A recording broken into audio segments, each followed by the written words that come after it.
people who don't care, and everybody everywhere. This is Team BnB once again. I am your host as always, Mr. V8, here with the man, the myth, the legend, the ice cream man, the man with the cold heart, the man with the lungs of steel, the man who can. We are live from the secret underground bunker in the 51st state of mind, bringing to you our thoughts on tabletop gaming, video gaming, and various things thereof in the world of current events in those fields, and a little bit of hip hop if you don't mind. Something I want to talk about. So, with that being said, what's new? Hello. What's new Just to let you know, I am here, Mr. Soft Serve Sultan, aka the Ice Cream Man.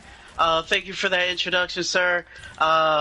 I am chomping at the bit to get to these topics today. Right. Well, let me put a little bit of context in there so people know at least what we're talking about before we go with a bunch of technical terms. So, one of the things that's happened, and a very passionate subject for us two individuals, is Magic the Gathering. Yes, that famous tabletop game of many a cardboard. Some folks call it cardboard crack. I tend to agree. I also think it's secretly a form of cryptocurrency on some tinfoil hat stuff I can get into later. But there was a bunch of spoilers along the spoiler world for the newest set, Ikoria, Lair of Behemoths. As you folks well know, I am a Timmy. What that means is I like to play big, fat, nasty creatures. So this set would be for me. In theory. But I will get to that later because my friend here, who is a very versed and long-traveled player in the world of Commander, EDH if you will, has a lot to say about these leaks. And he is chomping at the bit to get to it, so I will give this man the floor. What on God's green earth, or in the world of fantasy, do you want to talk about this Ikoria Lair of Behemoths spoilers? So, I've been keeping up with the spoilers. They just came out today. And they have revealed a couple of cards, a couple of mechanics. This is, I would say this specific set has been the most exciting set that I've seen for me in quite a while. And I was excited about the different mechanics, trying to wrap my head around them. And I'm primarily an EDH player. Means I play Elder Dragon Highlander, which means I play the new format that you new kids call Commander. There you back go. When it was a format that had a lot of different rules and had the same people behind them. It was only for judges. It was only for judges. Had a lot of different rules to it. But we're not here to talk about the past. We are talking about the future. And the future is the companion mechanic. Now, the companion mechanic is on a wide variety of cards that they've placed into this set. And I want to read you out what the companion mechanic says, so there could be no confusion about how this mechanic works. So, the companion mechanic is basically, if this card is your chosen companion, you may cast it once from outside the game. Now, normally, in the EDH format, there is no outside of the game. It is so cards that refer to that do not work. They made a very special exception for the companion mechanic to add that as having one. So you could have one companion per deck, and you can have it exist outside the game. And I was quite interested in this mechanic. And then along with the news of this mechanic came out a flash banning. Banned before it was printed. I mean, I suppose it was already printed. Banned before the cards got into anyone's hands. On the first day that it was revealed, banned. Didn't even get a chance to see what happened. And the card that was banned was Lutri, the Spell Chaser. I'm going to read out this card for everyone. It has 2 blue and red hybrid mana. This was my personal favorite type of mana isn't colors. But anyway, so it's a legendary creature, Elemental Otter. It has a companion mechanic. Each non-land creature in the starting deck has a different name. Flash. When Lutri Spell Chaser enters the battlefield, if you cast it, copy target instant or sorcery spell you control. You may choose new targets for the copy. It is a 3/2. Now this card was banned. This card was banned saying, oh no, we have this card, and its thing is basically free in Commander. It's basically, it's not even a downside. It's just a free card. And this card is too good. This card is too powerful. Would warp the game. Yep. And I would tell you, sir, that the rules committee are a bunch of hypocritical cowards. Okay, elaborate. You just threw some shade on some people. Oh yes, I am calling about if I doubt if Sheldon Bennery will ever know my name or ever hear me, but if they do, if it ever happens, I will tell it to this man's face. Because I've been following a Mr. Sheldon Bennery for many a year. I've been watching him. Name again one more time so Sheldon Menery. Oh yes. The leader, the head of the rules committee. Now, I'm going to put this out there before. Sheldon Menery has done a great job with the Commander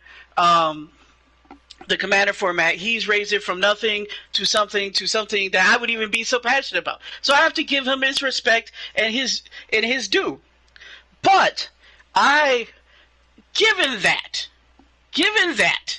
still, in this situation, I am still calling that man, no matter how great he is, a coward. And he is being cowardly with his decision. And the reason I say this is because of the reasons he is recently given for these banned cards. I've already had a problem when he banned a couple of cards before, but it was based off of, you weren't banning because of power level, based off of banning off of feelings. But now we have this card, and he said the reason we didn't want to ban this card, we needed to ban it, is because it was auto-include. It was something that was no payment. There was no, type of downside to this card being in your deck. Oh, man. And I would tell you, that gentleman, reason why he is a hypocrite is because there are many cards in Magic the Gathering, many cards in our format that does not have a cost. Now you say it takes a slot in your deck. I'm sorry, that's not a cost. That's a building requirement. That's not necessarily a cost. Oh, well, the partner commanders give you extra card, and so you have an extra card in hand. The partner commanders also did that. Did we ban partner? No. It's still here, and from what I can tell, the partner commanders are doing just fine. The most powerful commanders in the game, actually. So he says, oh, well, there's, this card, it's just a bad choice not to put in your deck. You know what else is a bad choice not to put in your deck? No matter what the building constraint is? Mana Vault. Mana Crypt. I can say, possibly, let's say Mana Vault. Not so much. Mana Crypt. Mana Crypt is a 0-cost permanent. It's an artifact. It produces 2, and it sometimes deals damage to you. This card, and a couple of other cards, like Mox Diamond, Soul Ring, possibly, but at least it costs mana. Lion's Eye Diamond. All of these cards are actual must-runs. Are actual cards that if you have this card, you have access to this card, and you do not play it, you are actually making a mistake. There is no game, there is no deck that you are not making a mistake by placing this card in it. Now, so someone might tell me, oh, well, there's a card you can put out there, a Mr. Commander's Quarters. We're going to put that guy out there. He most definitely agreed with this gentleman's thing and said if you had a different opinion, you were just wrong. Well, I would say to you, he gave the example of a Anamatu deck, where this Anamatu deck doesn't play Soul Ring because it doesn't produce mana on a turn, on the first a couple turns. It doesn't help you get Anamatu. And I would say that's a false equivalency, because that doesn't even make sense. Because the Soul Ring helps me play my Talisman, which helps me play either my Talisman or my Signets, which does help me bring out my General. So that's that thought process doesn't make sense. He was like, okay, well, he has a deck out there, Maelstrom Wanderer. Maelstrom Wanderer only has 2 cards in it, and you just ramp up with lands in order to get Maelstrom Wanderer. So that's a card you don't want. You don't want this card in. And I would say you're wrong, because if you're talking about the right choice, the right choice, because that's what you're saying. What's the most effective choice? The most effective choice is not to put 2 cards in your deck and hope you see turn 5, 6, or 7 in order to cast your commander. The right choice would be, if we're just doing by its own efficiency, we don't want to have auto includes, is to actually run some of these ramp cards and just play some other cards that will actually allow you to get these combos out. If you wanted to just play 2-card combos, there's plenty of 2-card combos out there. But my actual biggest problem with the banning of this card isn't all of those things. My biggest problem with the banning of this card, even though I think it's cowardly and I think it's hypocritical, because the only reason he's not banning these other cards that cost 0 is because he has them. He's not banning these cards because him and his friends like to play with these old cards, and they would have to take them out and they would no longer have a place to play their cards. So the reason why they're interested in keeping these is because they have vested interest. And I do mean vested as in financial. Oh, yeah. So, the real reason that really gets me is because they had the chance to do an emergency ban. They got their right skippity dot on the dot out there before the card came out, before they were like, oh, we were going to see whether or not it was, give it a quarter, see if it was really bad, but we decided to, just get it right ahead. But you know what we have heard crickets about? It's been a year or so. We've been still hearing crickets about this card. Where's Flash? Isn't this card have Flash? Where's my Flash ban? Mr. Sheldon Menery? This is a card that's actually too powerful for the format. This is a card that's actually warping the format to the highest degree. And if you don't, and you say, well, less competitive players won't see it. I'm gonna let you know. Those less competitive players become more competitive players every day. I said every single time I go to another area that's playing EDH, they're playing more stronger and stronger decks. I said those cards are coming to your play group. If you do not think Flash Hulk is coming to your play group, I have a sad thing to tell you. People always want their decks to be better. Joseph. And once they realize that Flash Hulk is a combo that costs you efficiently maybe $5 to put all the pieces of it into your deck, this will change. Ice Cream, let me tell you, I got just interject real quick. And this is I'm gonna exacerbate your point here. Okay. Let's talk about Flash. The man mentioned the card Flash, right? We're going to do a little bit of an in-depth something on Flash. It's not going to take very long. So I'm on Gatherer right now, staring at a computer screen looking at the card Flash. Mm-hmm. Flash was recently reprinted in 25th edition in the 25 Masters 25. The sets it was in is 6th edition and Mirage. Now, because of those two things I just mentioned, the legality of that card cannot be played in a variety of formats because of that. Now, if we go over to this tab called Sets and Legality, the card Flash is banned in Legacy and is restricted in Vintage. It is Commander legal. These are the only 3 formats, I believe, which Flash can actually be played anyways. So basically, it's banned in Legacy and restricted in Vintage. So Vintage, the only 2 formats, Vintage and Commander. Right. It's the only 2 formats of which this card is playable. And in the one of the 2 of them, it is restricted. Proceed. Now, you're like, well, you can only play. Restricted means you can only play one. You can only play one in any card in the format. Now, if we're going to go and keep this card and keep all these other boogeymen, then why couldn't I get a flash banning on flash? Because that's the actual issue. That's actually a card that needs to do. But now we're silent. All of a sudden, we're slow going. We have a hard time getting there. But with this card, it's come to find out, the gentleman knew about the card before it came out. That's something I actually don't like. I understand the thought process. They don't want to throw the committee curveballs. But truth be told, that means that they were thinking about the committee and thinking about this card for a long time. They also tried to are banning it in Brawl, which, let's be honest, no one cares. It's Brawl. For the five people who listen to this and like Brawl, you can hold that. Mm-hmm. You can also play Commander, because I know you do.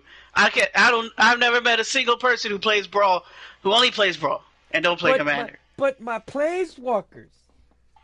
Your Planeswalkers are great, and honestly, I don't even have a problem with Brawl. I just think the Brawl format was something that was crafted that just was a failure. There's a lot of failures. Whoa! There's a lot of failures out there. I can't even blame you for having a failure. A lot of people are going to have failures. It's just another one on the line.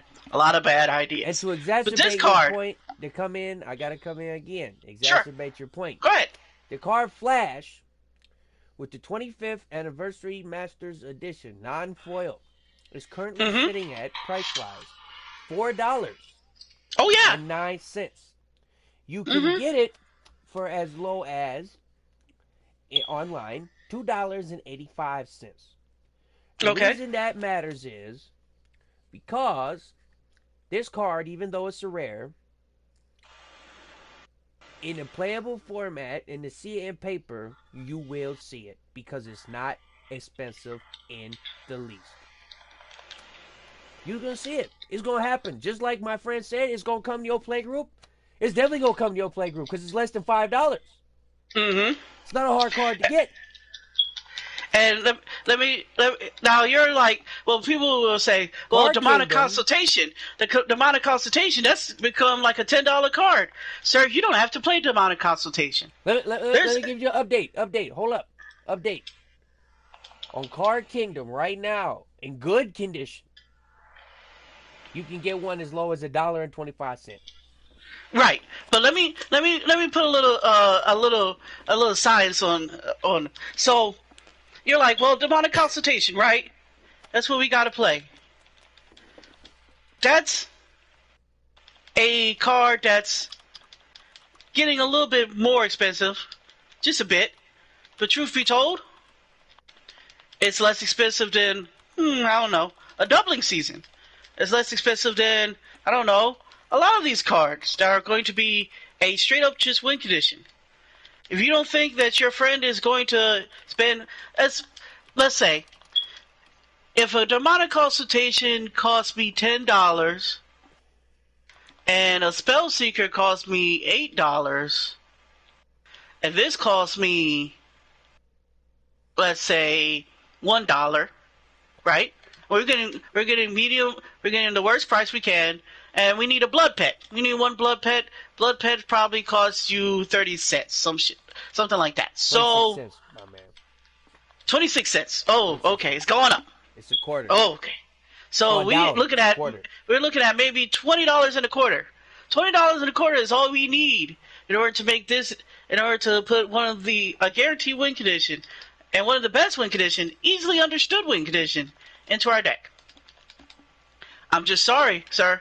This is the actual problem we have with this deck. And here's my other problem I actually have with this whole thing. So this companion was bad because it didn't have the restriction you didn't think was high enough, but the other restrictions are fine. So let's be honest, you didn't. So you're like, well, it's the 51st card, the 101th card was good, or bad, depending because the restrictions were bad. Well, let's see what the actual card does. The actual card says when Lutri, the spell chasers, enters the battlefield, if you cast it, copy target instant sorcery you control. You may choose new targets for the copy. So, this is actually a worse version than what's the name of it? Not Spell Tithe Enforcer. It's the red card that costs 2 red and 1. Let me see if I can find this card. It's a doubling card that basically costs 2 red and 1. It's a wizard. Let's see if I can find this. You have any idea what card I'm talking about, sir? Nope. Nope, I don't know what you're talking about. 2 red and 1 wizard. It has the same effect, essentially. It actually has a better effect. Okay. So basically, the name is escaping me right now. But the card basically has that ability, but it's whenever it comes into play. This one has come into play and has to be cast. So the other card is actually very well known for a bunch of, a little bit of infinite combos and stuff like that with, spells that copy creatures and so forth. This one can't actually even be copied because one is a legendary creature, so the multiple copies won't stay in the field. But it specifically says it has to also be cast. So the card that they were super scared of was a card that, for 3 mana, copies an instant and sorcery. That also isn't in your deck, technically, and you always have access to it. Yeah, guess what? I've had that. I've had that. Plus, a reiterate. I've actually played these decks. That card is actually overpriced for what it does. You always have access to it. Okay, so let's say I'm going to cast this plus to copy a spell, and I want to go mana positive on this situation, right? So I'm gonna cast Seething Song.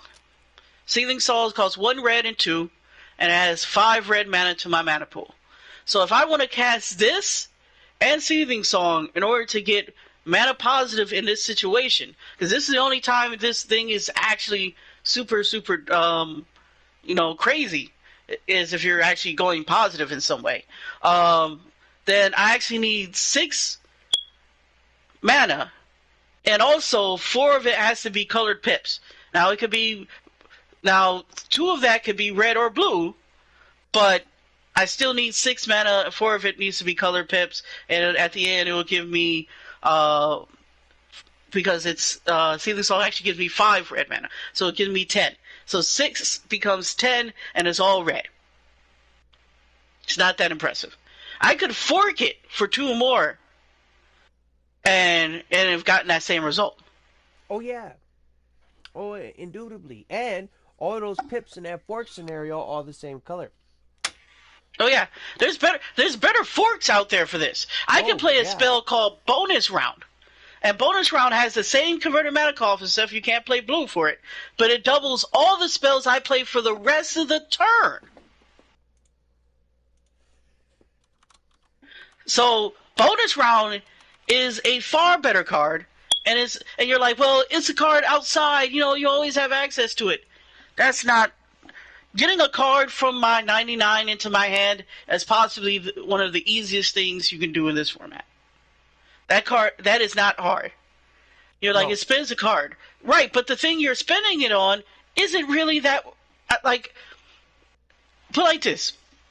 This card would be marginal, even if it was allowed. Oh, yeah. No, I 100% agree with everything you said. And even with all that being said, we still didn't even get into the meat and potatoes of this subject. We just got into a little bit of an editorial by my friend here, of which I had to elaborate, because one of the things that gives all of this a little bit more credence and is even more of a thing is financial availability. By that I mean, what do things cost and how much and how can you get them? Things like, Flash and so forth are extremely cheap in the world of Magic the Gathering. This bonus round card that my friend talked about is only $2.49 according to Card Kingdom. Mm-hmm. So these are very cheap things, and none of these actually make it so that you win the game. Now, I would agree with this banning if they banned all of these type of cards, and Oh yeah. and only all of these type of cards. Because so basically, companion isn't something you can play. I would agree with that. Yes, because we're gonna make it so that in the Commander format, we're not gonna have any outside of the game abilities be a thing. None. Mm-hmm. None. It doesn't matter where it's from. Mm-hmm. That is consistent and would be okay with me. Now, why do I say that? Is because I am not going to stand up here and we're not going to have this thing where we talk about, what we don't like and not give any sort of, what I'm saying, suggestions on how they can fix this. Mm-hmm. Because how they can fix it is they can say, well, in the game of Commander, in the format thereof in Commander and Magic the Gathering, there will be no outside cards that deal with coming from outside of the game. When you sit down with your 99 or what have you, that's it. That's it. That's it. That's it. Mm-hmm. Right? Because that would be consistent. Mm-hmm. See, it is hypocritical also into the effect of, these mana accelerants that are colorless mana accelerants are actually so much more of a problem. And because they don't ban things like that, you damn near price people out of Magic the Gathering. And that's the problem I personally have with Commander. So I'm not a Commander player at heart. I am a casual Commander player. That is not my format of choice. I play 60. And by which I mean standard and a little bit of modern on the side. I play a lot of Magic Arena. Mm-hmm. And as a Timmy, I must say, these leaks, I'm going to have to, there was an old TV show that used to come on. I'm a big Simpsons fan. It was also by the creator of The Simpsons, Matt Groening. It was called The Critic. And he had a famous phrase he used to say, and I am going to reiterate that phrase. It stinks. There, I said it. Not happy, don't care, don't like it. I played a lot of card RPGs in my time. Now, do I think some of these cards individually can be fun? Yes. Yes, I do. Am I super over the moon? Oh my God, I gotta run outside of my house and go to the cards, the game store and buy all these cards? No. No. This set is going to be cherry picked, and it's going to have, I personally think, from what I can see now, a somewhat high medium, 6 out of 10 impact on the format. It's going to change how a lot of things work. But there's nothing I've seen that's world shattering or world beating, and it's very disappointing for me because of a creature like I want Emrakul 2.0. I want a big, fat, nasty, none of this feels nasty. And the fact that I like Kaiju, I'm going to let you say something in a minute. I got to finish this point. Okay. I like Kaiju. Godzilla is a 7/3. Godzilla, King of the Monsters, who's actually a art for another card, is a legendary dinosaur. Okay, that's fine. He has trample, and his ability is really cool. Lethal damage dealt to creatures you control is determined by their power rather than their toughness. He has 7 points of power and 3 points of toughness on a 5-cost creature. 3 a red and a green. That means he dies to so much stuff. Like, you could just, dodge your removal. The classic. Geyser removal. Lightning bolt just zaps this dude out of the sky. If you'll ever see that again. There's 1,001 cards that gets rid of it. Yeah. How does lightning bolt kill him? Because he has 3 toughness. Right, but his ability. Right, his ability, but okay. I get what they're trying to do. So that means you get 7. It's disappointing. Yes, it would be 7. I get what you're saying. It's disappointing. And I'll tell you why. Because these things ain't changing. Like, these things, it's a standalone thing. It's like you play these cards and like I want to play something and I want the game to end. It doesn't have that feel for me yet. A lot of these cards feel very Commander-ish. None of the new Planeswalkers excite me. I mean, Beastman over here with his Chimera and Aunt Vivian yet again. So, sir, I have to interrupt you, sir, but I completely disagree with everything you said. I know. You love it. You love it because, and if I was a Commander-only player, for the most part, I'd love it too. These are great for Commander. I'm not sitting here saying that the cards are bad on a technical aspect. I'm talking about flavor, my man. I'm talking about absolute flavor. I'm gonna have to disagree with you. Yeah, so, I know. This set, I had the exact opposite reaction to. I was all for it. I liked most of these cards. Also, I think Vivian is pushed as hell. I can't. I don't like it. I think Vivian is stupidly good. Probably. So I think Vivian is great.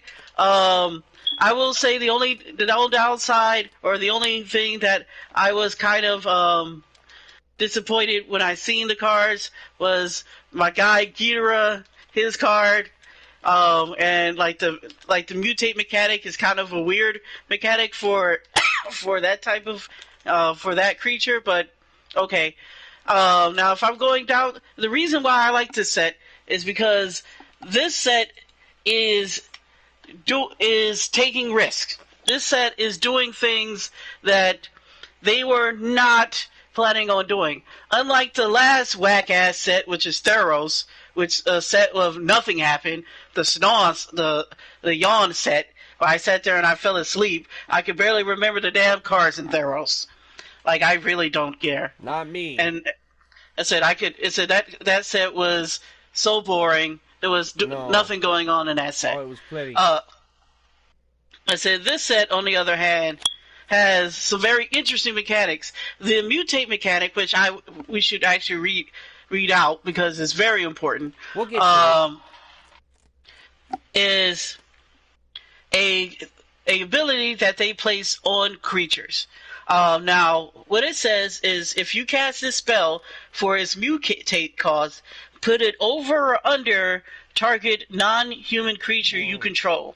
They mutate into the creature on top, plus all abilities from under it. Now, this mechanic is a very, very interesting mechanic. I thought I had an idea that they were going to have a mechanic like this in the set, but I thought they were going to bring back an old mechanic from Laura, which was what they placed on a bunch of changelings and also a couple of elementals, which was the champion mechanic. Oh, I'm so glad. The old this is so much better. The champion mechanic is basically what it did was you played a creature and then it had to champion something of a very specific card type. Usually it was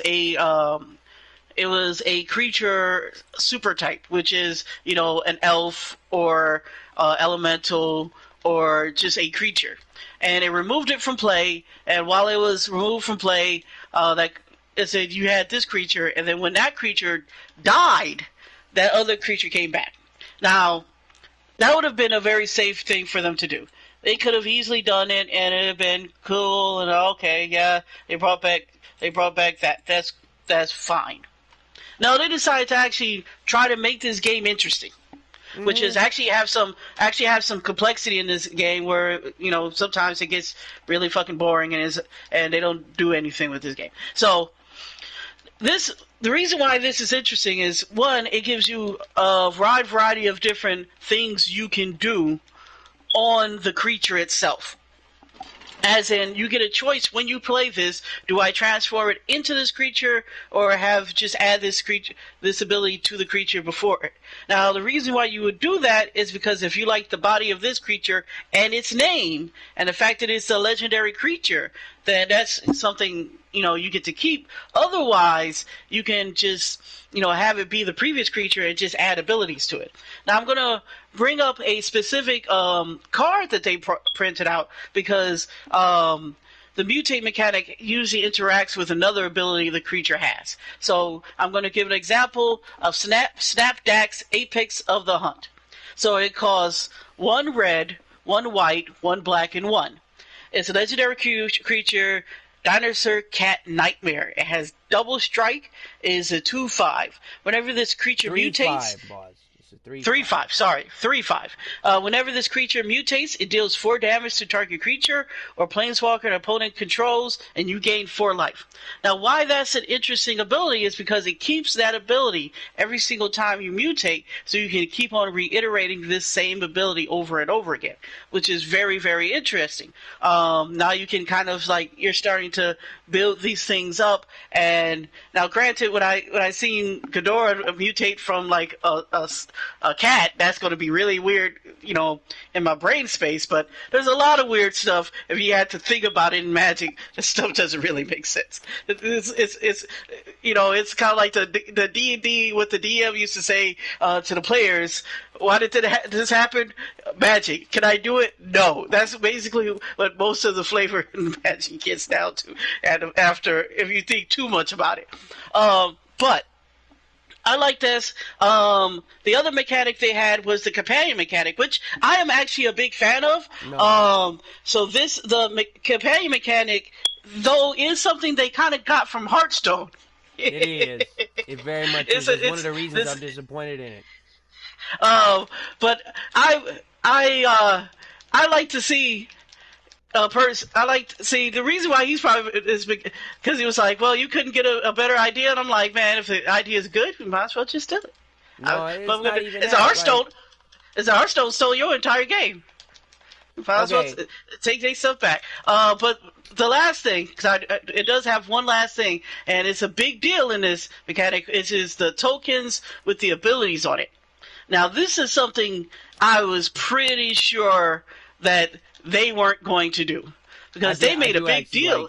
I like it. I do like it. And so they made a big deal that they didn't want to make tokens with abilities on it or something like that, because it was a lot of extra bookkeeping.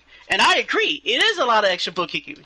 Of all the ability, or all the new abilities, there's also cycling in this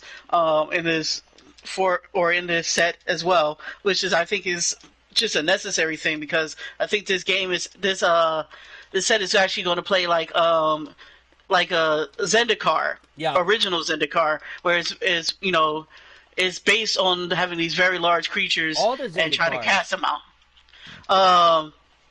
So I think that's why you're seeing cycling again. But on the new mechanics, I really like the modality that they've given with these tokens. Of all the mechanics, I dislike it the most, but I still do like it. It's just I can see 5 turns from now, you're like, oh, so what counter was that? Oh, it was a Shroud counter. Oh, really? I thought that was a trample counter last time. So, like, you know, that's a lot of bookkeeping, and, you know, more counters and more counters and more counters. I can understand why they would, but I applaud them for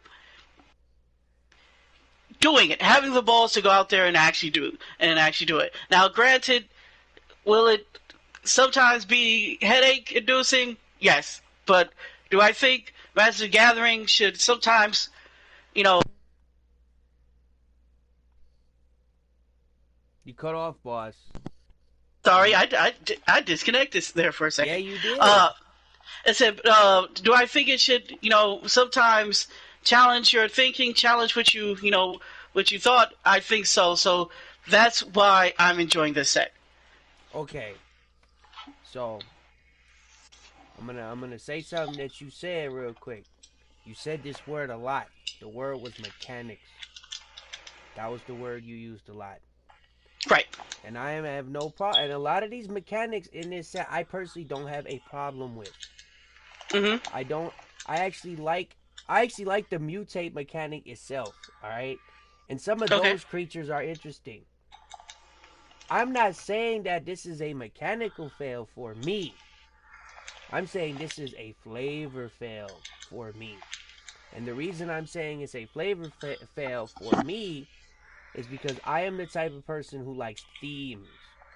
So when they made when they made Zendikar, going back to that, the Eldrazi, these threats, they fit into the Magic universe. They were there, they showed up, they had like this thing, right? And it was cool. They were these big nasty guys, but they had a little bit of They didn't fit in the Magic universe. They did, they didn't. Like, they had story though. They were there was something to these guys as far as like they're not just okay, we need to make new creatures, right? Like there was a story there that there were like these like titans from the the void of depths of space, and it was kind of Cthulhu-ish and some stuff like that, right? I liked that. Now, yes, we have a lot of these behemoth cards. Oh yeah, and like my personal favorite card that I saw was the card Brokos, which is funny that they named it that. The Apex of Forever, which is a mutate trampling 6/6 creature who you can consistently keep playing from your graveyard. And it's also green, blue, and black, which are some of my favorite colors in the game. So like, things like that I do enjoy playing, and I will enjoy some of these creatures on the individual mechanical level. You know what I'm saying? Mm-hmm. But as a person who enjoys big nasty creatures like big numbers, you know what I'm saying? I don't care for the flavor of all of these things. And I'm not saying the set is necessarily going to be a bad set. And we haven't seen the whole set yet, so I'm not passing judgment that like no, it's going to be bad. No. We haven't even seen all of it.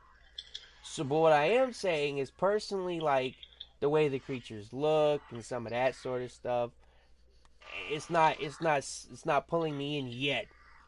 I need to see more. But mechanically, the mutate mechanic, which is very similar to Pokemon TCG,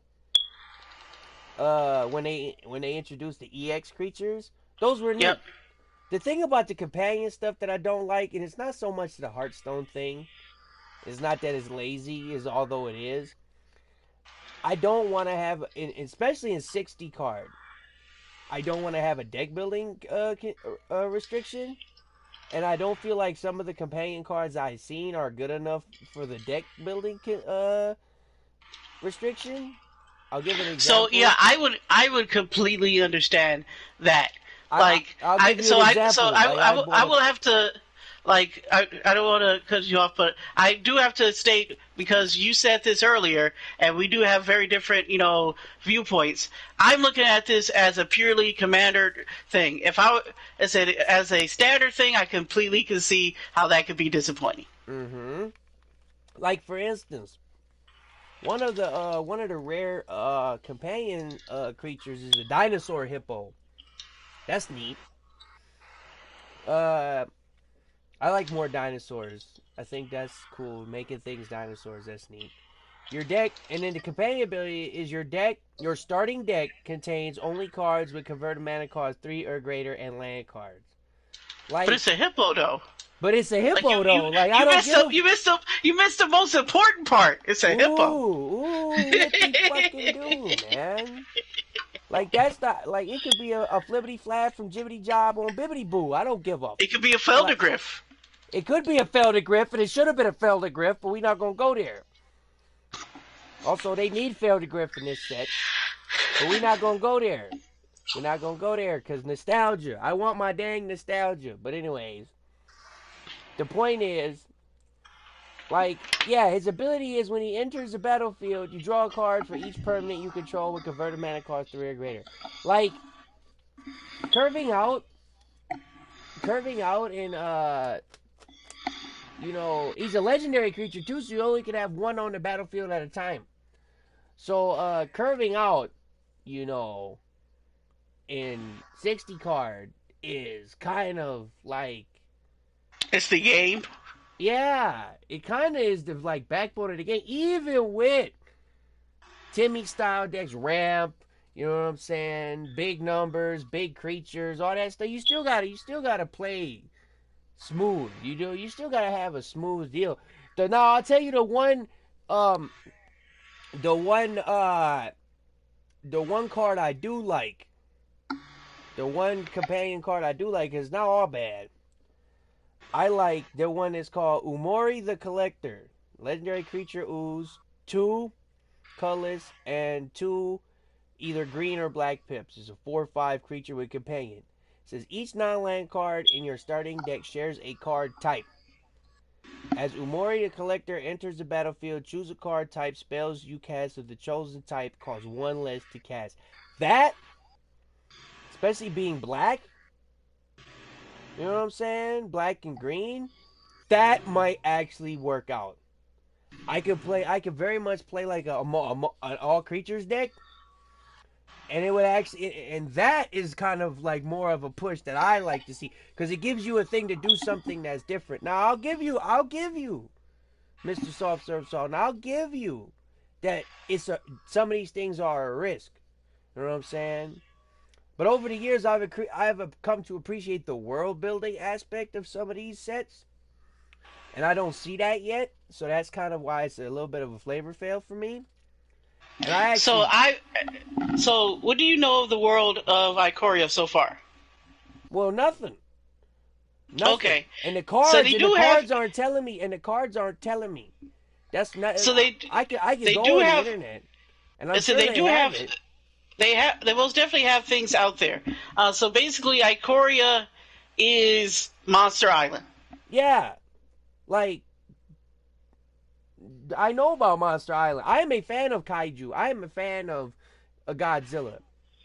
I saw Shin Godzilla. If you know what Shin Godzilla is, SHIN Godzilla is a Japanese Godzilla made in the 2000s that was actually Japan's response to the 2014 Godzilla and a bunch of other stuff, and it was on some way other different stuff, and they were sick and tired of America screwing up their monster.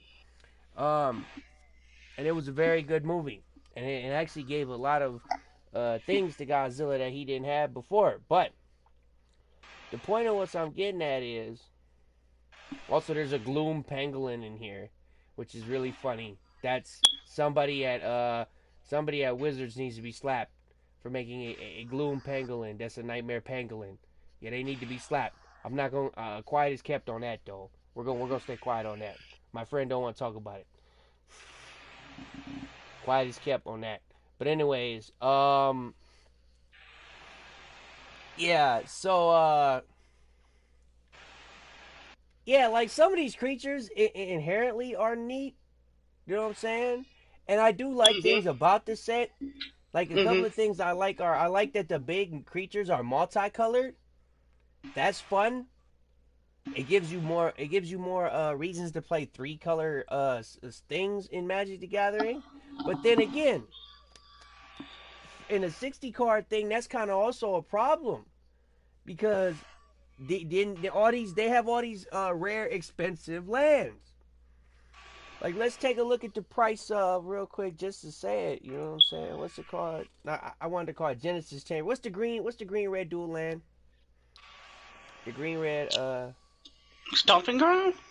No, you're right. The blue green one. That's what I meant. A birth as a spawning pool? No. That's not it. Breeding pool? Yeah, I think that's it. Breeding pool. Yeah, breeding pool. That's the one. Yeah, breeding pool. So if you look at breeding pool, right? Card is $32, and that's the one from Dissension. You know what I'm saying? this card's like $20, man. So that's gonna make you want to have all of those, and that's like a pump up to the secondary market. And you would think, oh, that's good. Well, that makes it really hard, for people to like want to play all this stuff in a somewhat competitive way. Because then you got to get all your lands, you got to do all this funky stuff. People gonna want all that, and it's not. And I'm not saying that as in a way to discourage people from playing Magic. I'm saying that in a way of like, you're gonna get priced out eventually if you want to play a little more competitive than not. Eventually, and a lot of the times in 60, like they're not solving that problem that's been a long-standing problem with Magic the Gathering for a long time, which is price creep for individual cards. I'm gonna put a theory out there that I don't believe they see that as a problem. No, I don't. No, that's not even a theory. And if it is, well, it's a theory. But I agree with that 100%. They don't care. Mark Rosewater doesn't care about that. He doesn't.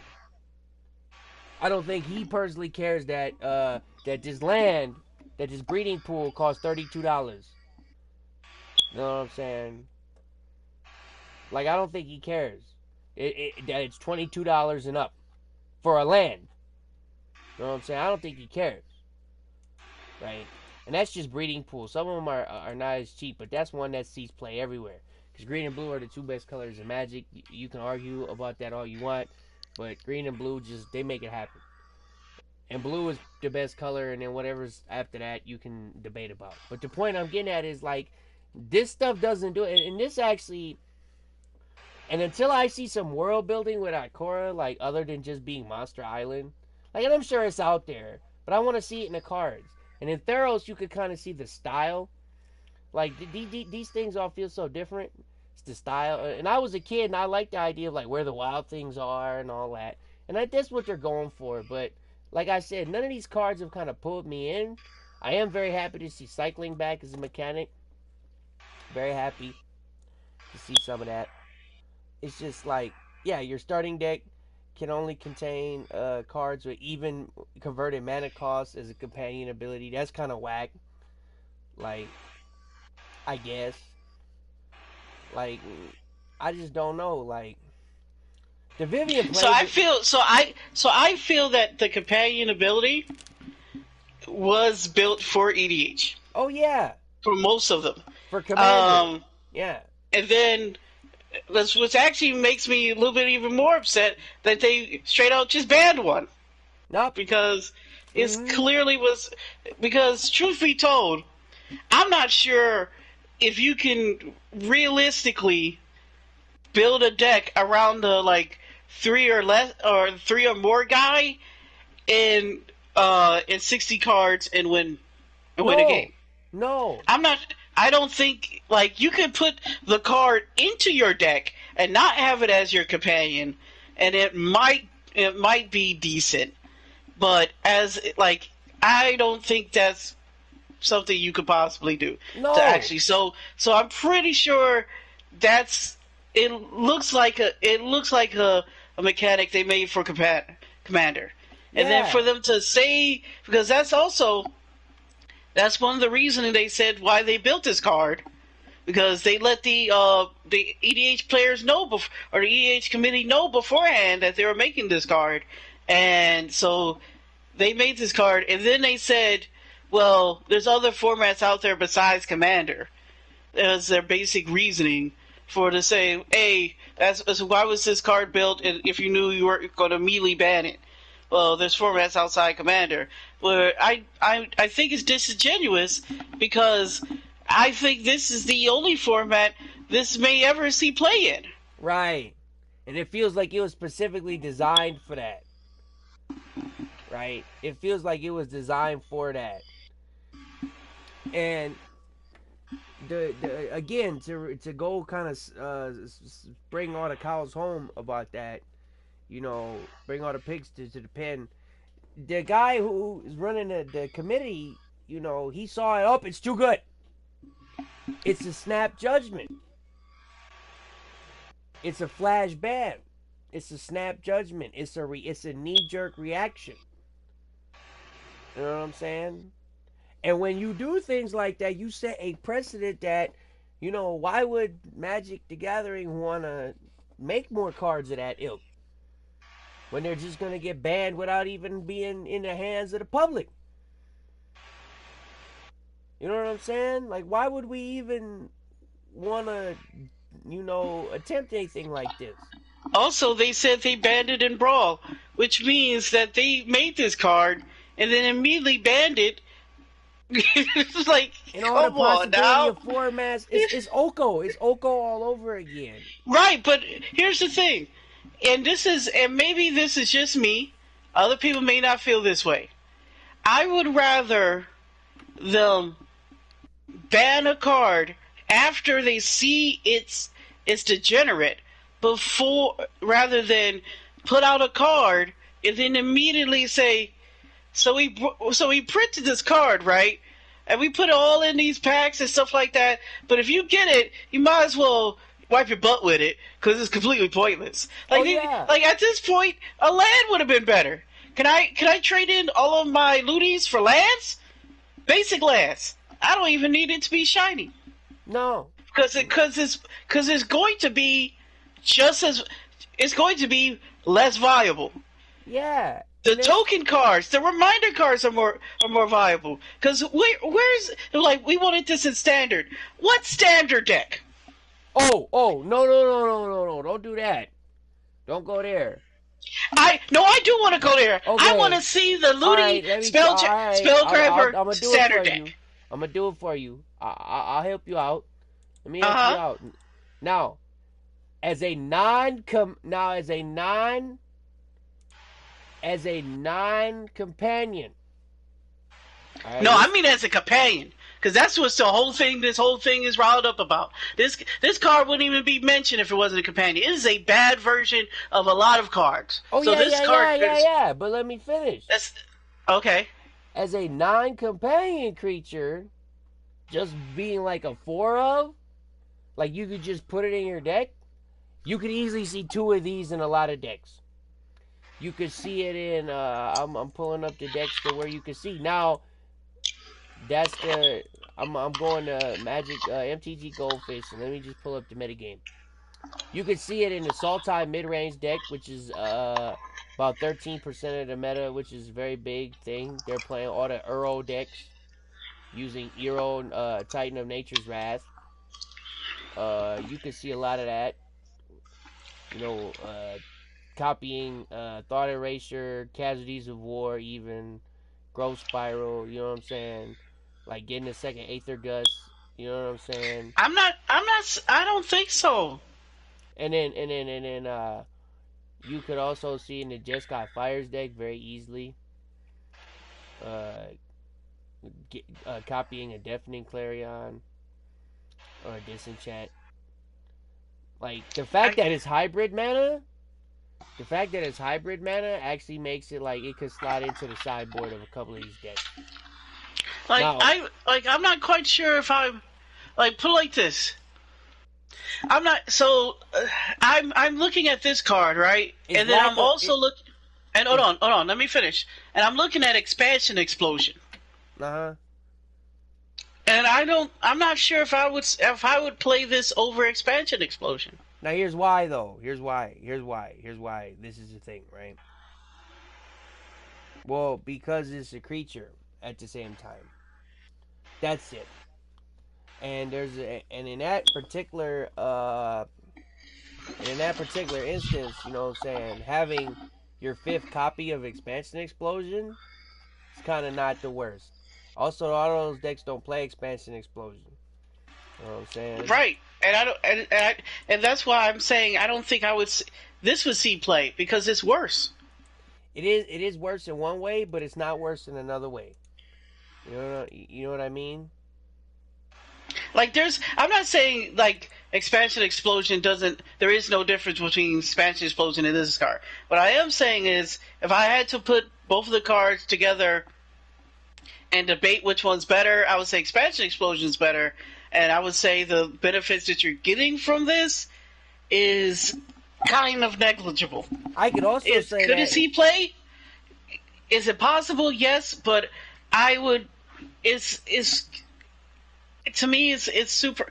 Like, you would have to be a very, very specific deck of which this sees play. To me, I can, like I said, I can see people do it. I can see people do it. Now, like, I mean, it's too out of the box for 60. And I don't mean out of the box in like a bad way to say like they shouldn't go out of the box. I'm saying like it doesn't do enough. Also, one of the kaijus I do like a lot, just in the terms of how they made the creature, was Mothra. I think the Mothra card is actually really good, and is actually kind of stupidly good. It's a 2 cost, it's a 4 cost, 3/4 flying white creature for 2 and 2 white. It says flying. It says whenever a creature you control without flying dies, return to the battlefield under its owner's control with a flying counter on it. Yeah, that's stupid. That's a card that I'm going to be getting 4 of for standard. Not even close. And you want to know what? Also, I think that is one of the most busted. If you're playing, that's a windmill slam. If you ever play any type of limited format, that is. That's a hell. So will we say that's our pick? Will we say that's our pick for the our favorite card so far? No. Like our must-have card that you should probably make sure you get at least one of. I would say that's a must-get. I would say it's a must-have. Would I say it's my favorite card? No, but would I ever say it's must-have? Most definitely. Oh yeah. No, but we're like I'm saying like our budget busters, right? Like, you know how we do budget busters, right? Mm-hmm. So me and my friend, so one of the things I'm kind of good at Magic the Gathering, and my friend will kind of agree that I can usually find like the budget card, right? And what that means is like the card that's the sleeper, you know what I'm saying? The card that might slide under the radar just a wee bit, that might actually be good, right? And give things a little bit of a shot. Like, there's some obviously good stuff, right? There's some obviously good cards here. I'm not talking about. And if this card didn't have Mothra as its alternate art, I think a lot of people would have slept on this card. Yeah, I'm not sure if people will now, but I think it's most definitely a card that is way better than most people are going to immediately think it is. Now the other long and short of this card for Mothra is it's not legendary. No, it's not. That makes a big difference. So you can play multiples of these. Mm-hmm. Now it's also a 3/4 flying creature itself, and is reasonably costed. I'm gonna be playing at least 2 of these in my White Weenies build on Magic Arena. Not even close. I'll be playing 2 or 3 of these, possibly 1 to 2 of those. Now I will say, it is a mythic, so it's not, Magic the Gathering knew it was a good card, but I think a lot of people are going to look over that card. Yeah. And in a White Weenies deck, and now I would even go as far as to say in Commander itself, that card is going to be good. Oh yeah, that's going to be this card. That card may be busted in Commander. It might be, because it returns creatures. It says whenever a creature you control without flying dies. Mm-hmm. That means you get a second iteration of a creature at least once, guaranteed. And there's a lot of ways to remove counters off things. Oh yeah. So there might be some sort of infinite scenario. Also, I like Ghidorah. I think Ghidorah is a pretty good card for what it does. I don't like it for Ghidorah, but I think his card is fine. Yeah, I mean, the other card I actually like for the Kaiju is the Space Godzilla Death Corona, the big 8/8 Death Touch creature that cycles. That also I could see being seeing play in Commander and not Commander 60. I could see that, because when you cycle it, you get to put a Death Touch counter on a creature. So I could see that being a thing, because you can cycle cards at instant speed. So that could very much be a thing, and it's an uncommon. So Space Godzilla is an uncommon. Mm-hmm. Not the final form of Space Godzilla, it's called Space Godzilla Death Corona. That's uncommon. So the creature that's actually gonna be, which is Void Belcher, that card's actually gonna be legit. Like giving things Death Touch at instant speed is kind of good. Mm-hmm. So that's gonna and you draw a card out of the whole thing. So that's gonna see play in at least limited, if nothing else. Yeah, that'll see play in at least limited. Yeah, I mean, some of these are good, but some of these are kind of like, and and and like what we're seeing now is we're seeing a lot of rares and mythics, right? So as a person who like plays 60, I also look at a lot of the uncommons and stuff, right? A lot of the uncommons, Mm-hmm. and like a lot of these uncommons and commons don't actually like kind of like tickle my interest. You know what I'm saying? Like I like Sprite Dragon. Oh, Sprite Dragon is amazing. Sprite Dragon is amazing, but like a card that I can care less about is like is like an example is like this Cloud Piercer. For 4 mana, you can turn something into a 5/4 with reach. And if this creature mutates, you may discard a card. If you do, draw a card. Like that's gonna be draft at best. You know what I'm saying? I like Grim Dancer, which is an uncommon. Is a for 2 black and 1. Is a 3/3. Grim Dancer enters the battlefield with two different counters on it from among Menace, Death Touch, and Lifelink. That's I gonna really be like really it. good. Gives you 2 counters, and then it gives you all of those are very relevant abilities. So yeah, I'm a big fan of that guy. Yeah, I mean, there's a couple of good ones. You know what I'm saying? But we're seeing, but it even goes into what I'm saying. You know what I'm saying? We're seeing a lot of these good cards now, but wait till the rest of it comes out. You're gonna see because not every card in every set is a bomb. Is what I'm saying. You know Right. what I'm saying?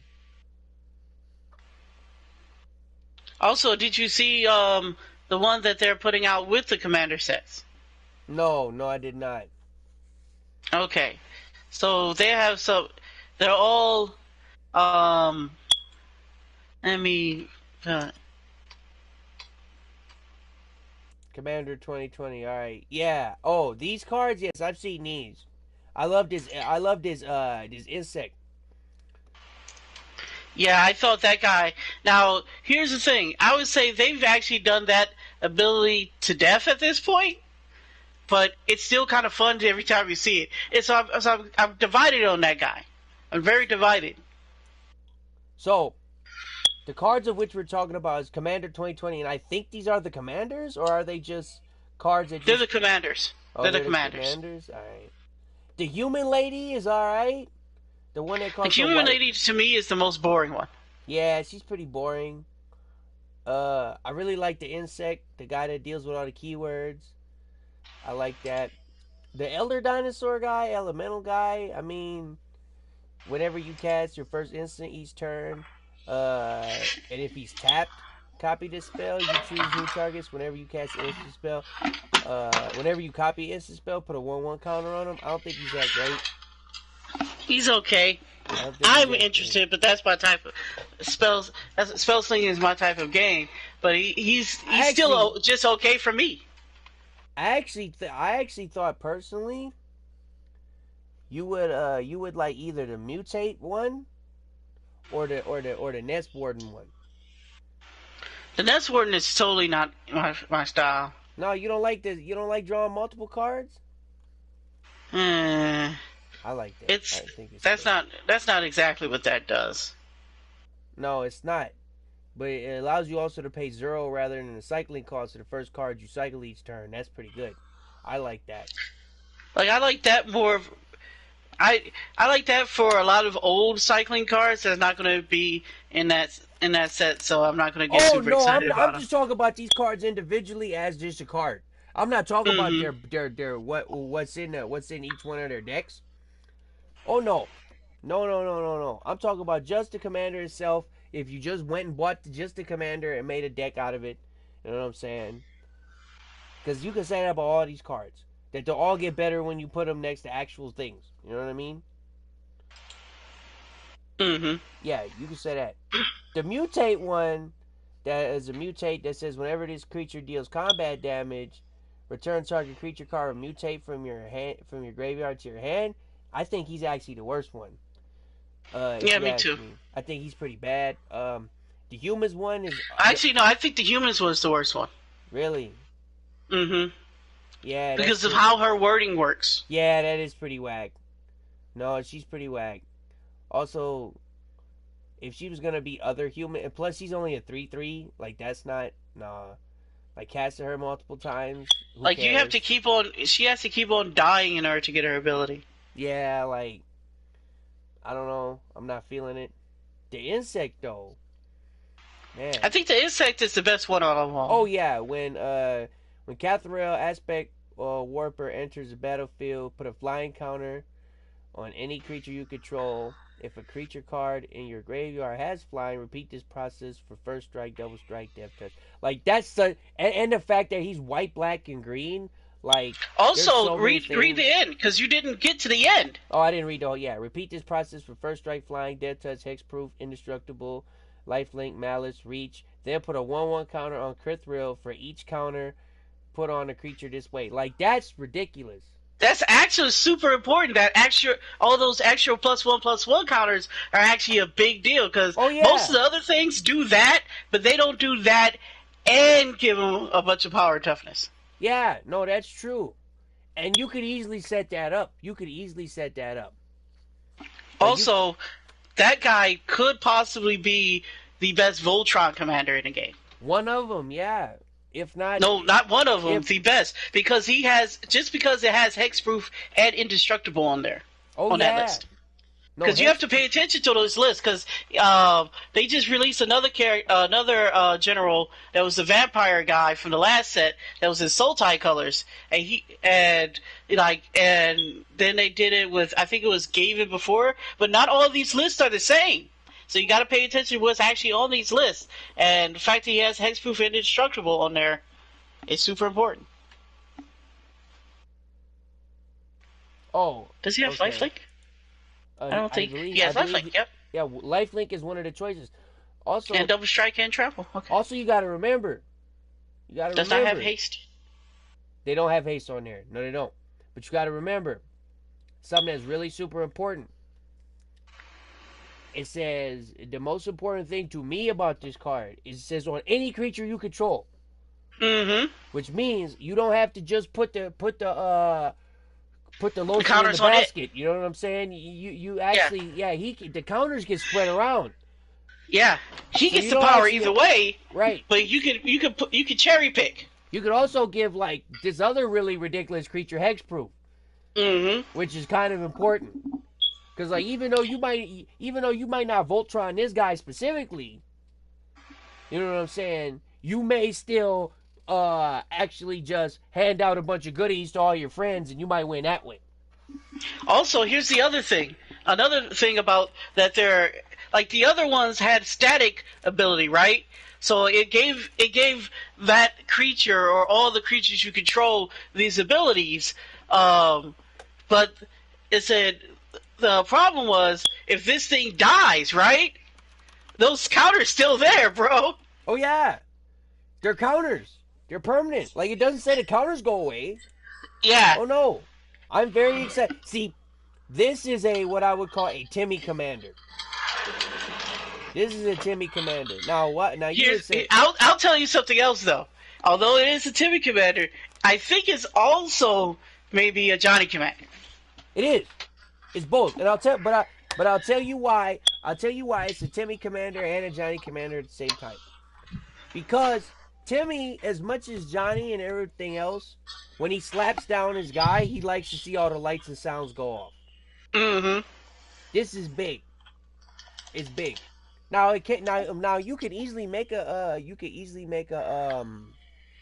what you call it a big combo out of this somehow. But you could also just, play a bunch of really good-ass shit and just go nuts. Oh, yeah. You know what I'm saying? I kind of like the cycling lady, but I kind of don't. Like, you really... I don't think she's bad. I just think she's boring. Yeah, cycling is not necessarily the world's best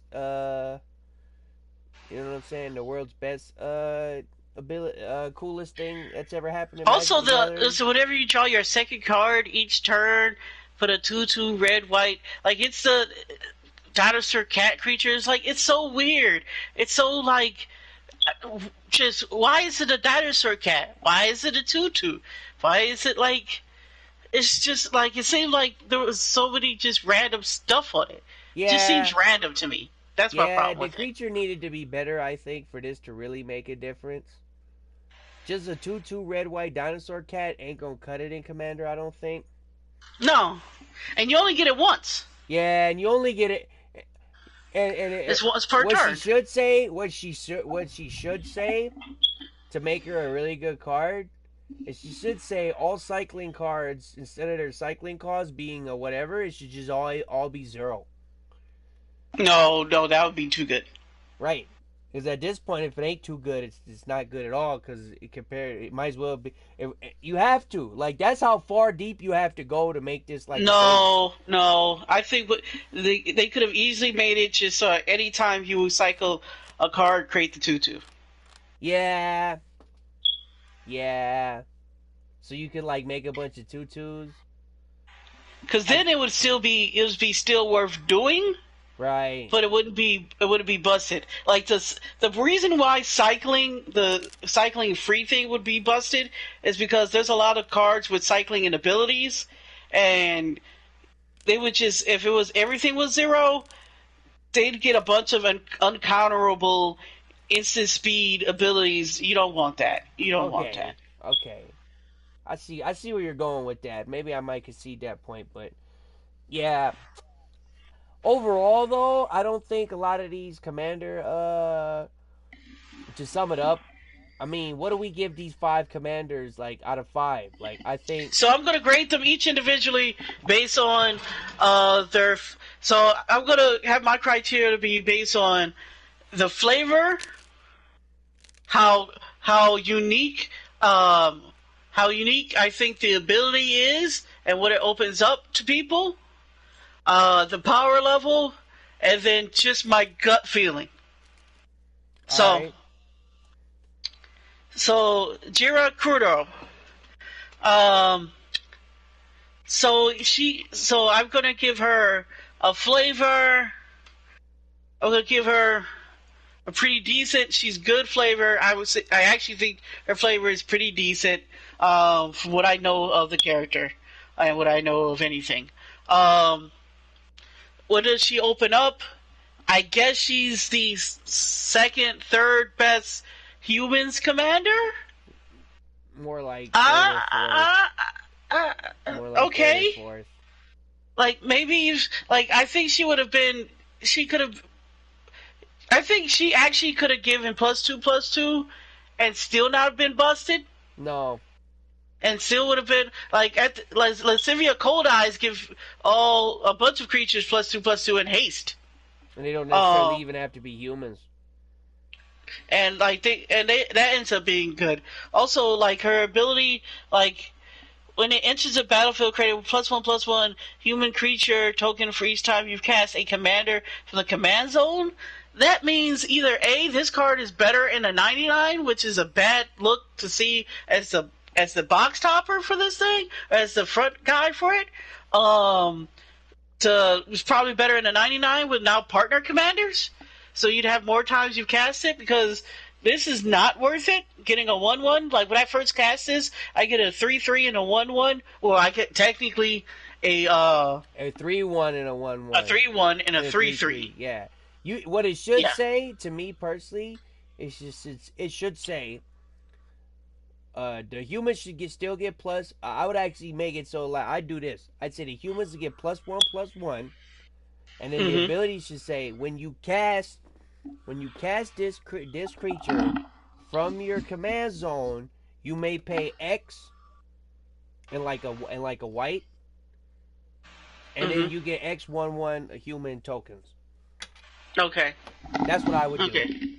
So basically, it's like a living version of like Security Wastes. So like, since you're already paying 4 for it, couldn't it just be X? Could it just be just be X? Okay, just be X. 3 and X?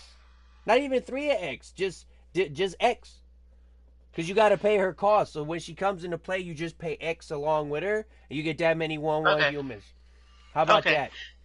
Okay. You'd rather her not have an X in her cost and just put it as ability? Oh, you said the X should be instead of 1. Yeah, 3 and X.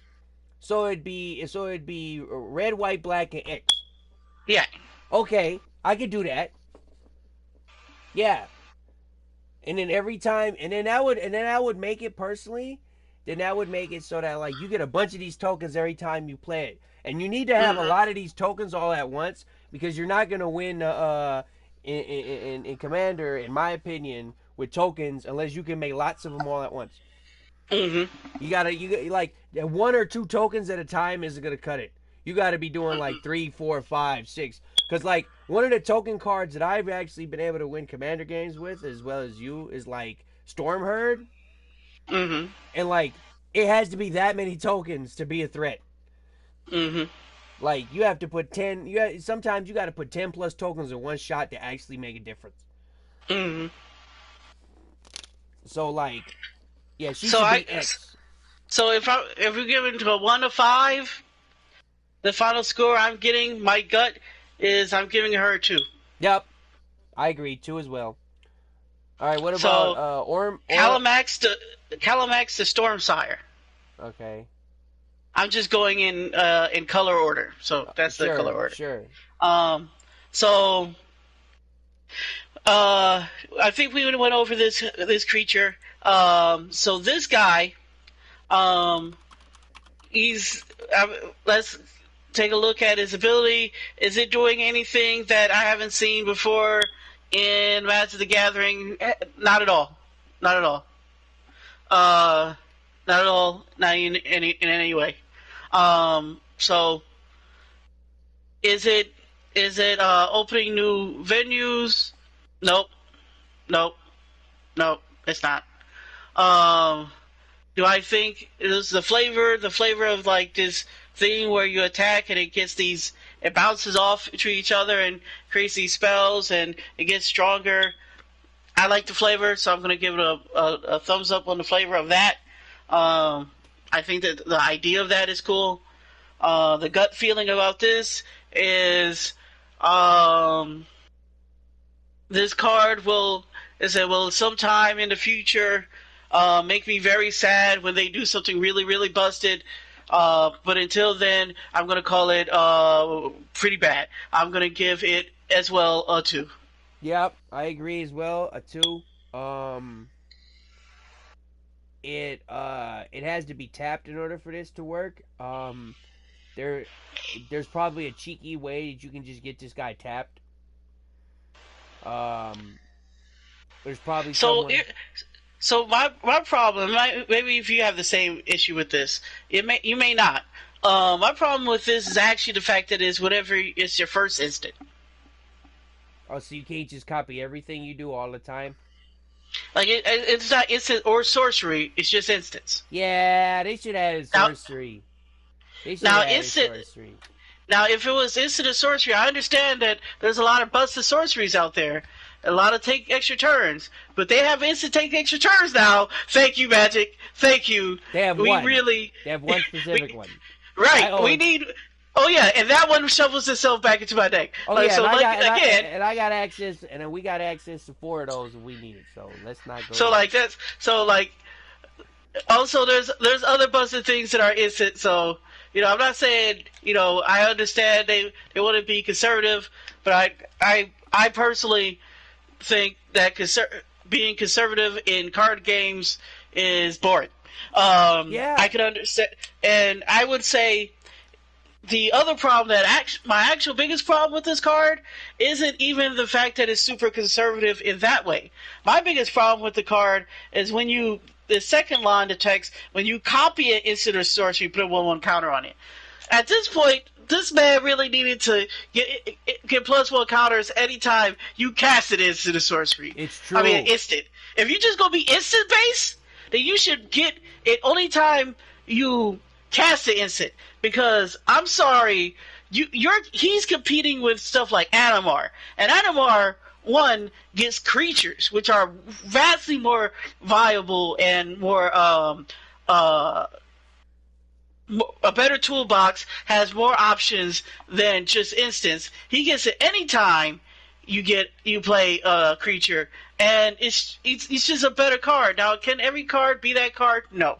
But if you're going to be so narrow, at least you should be able to be have what I think you should have a stronger effect if you're going to be narrow.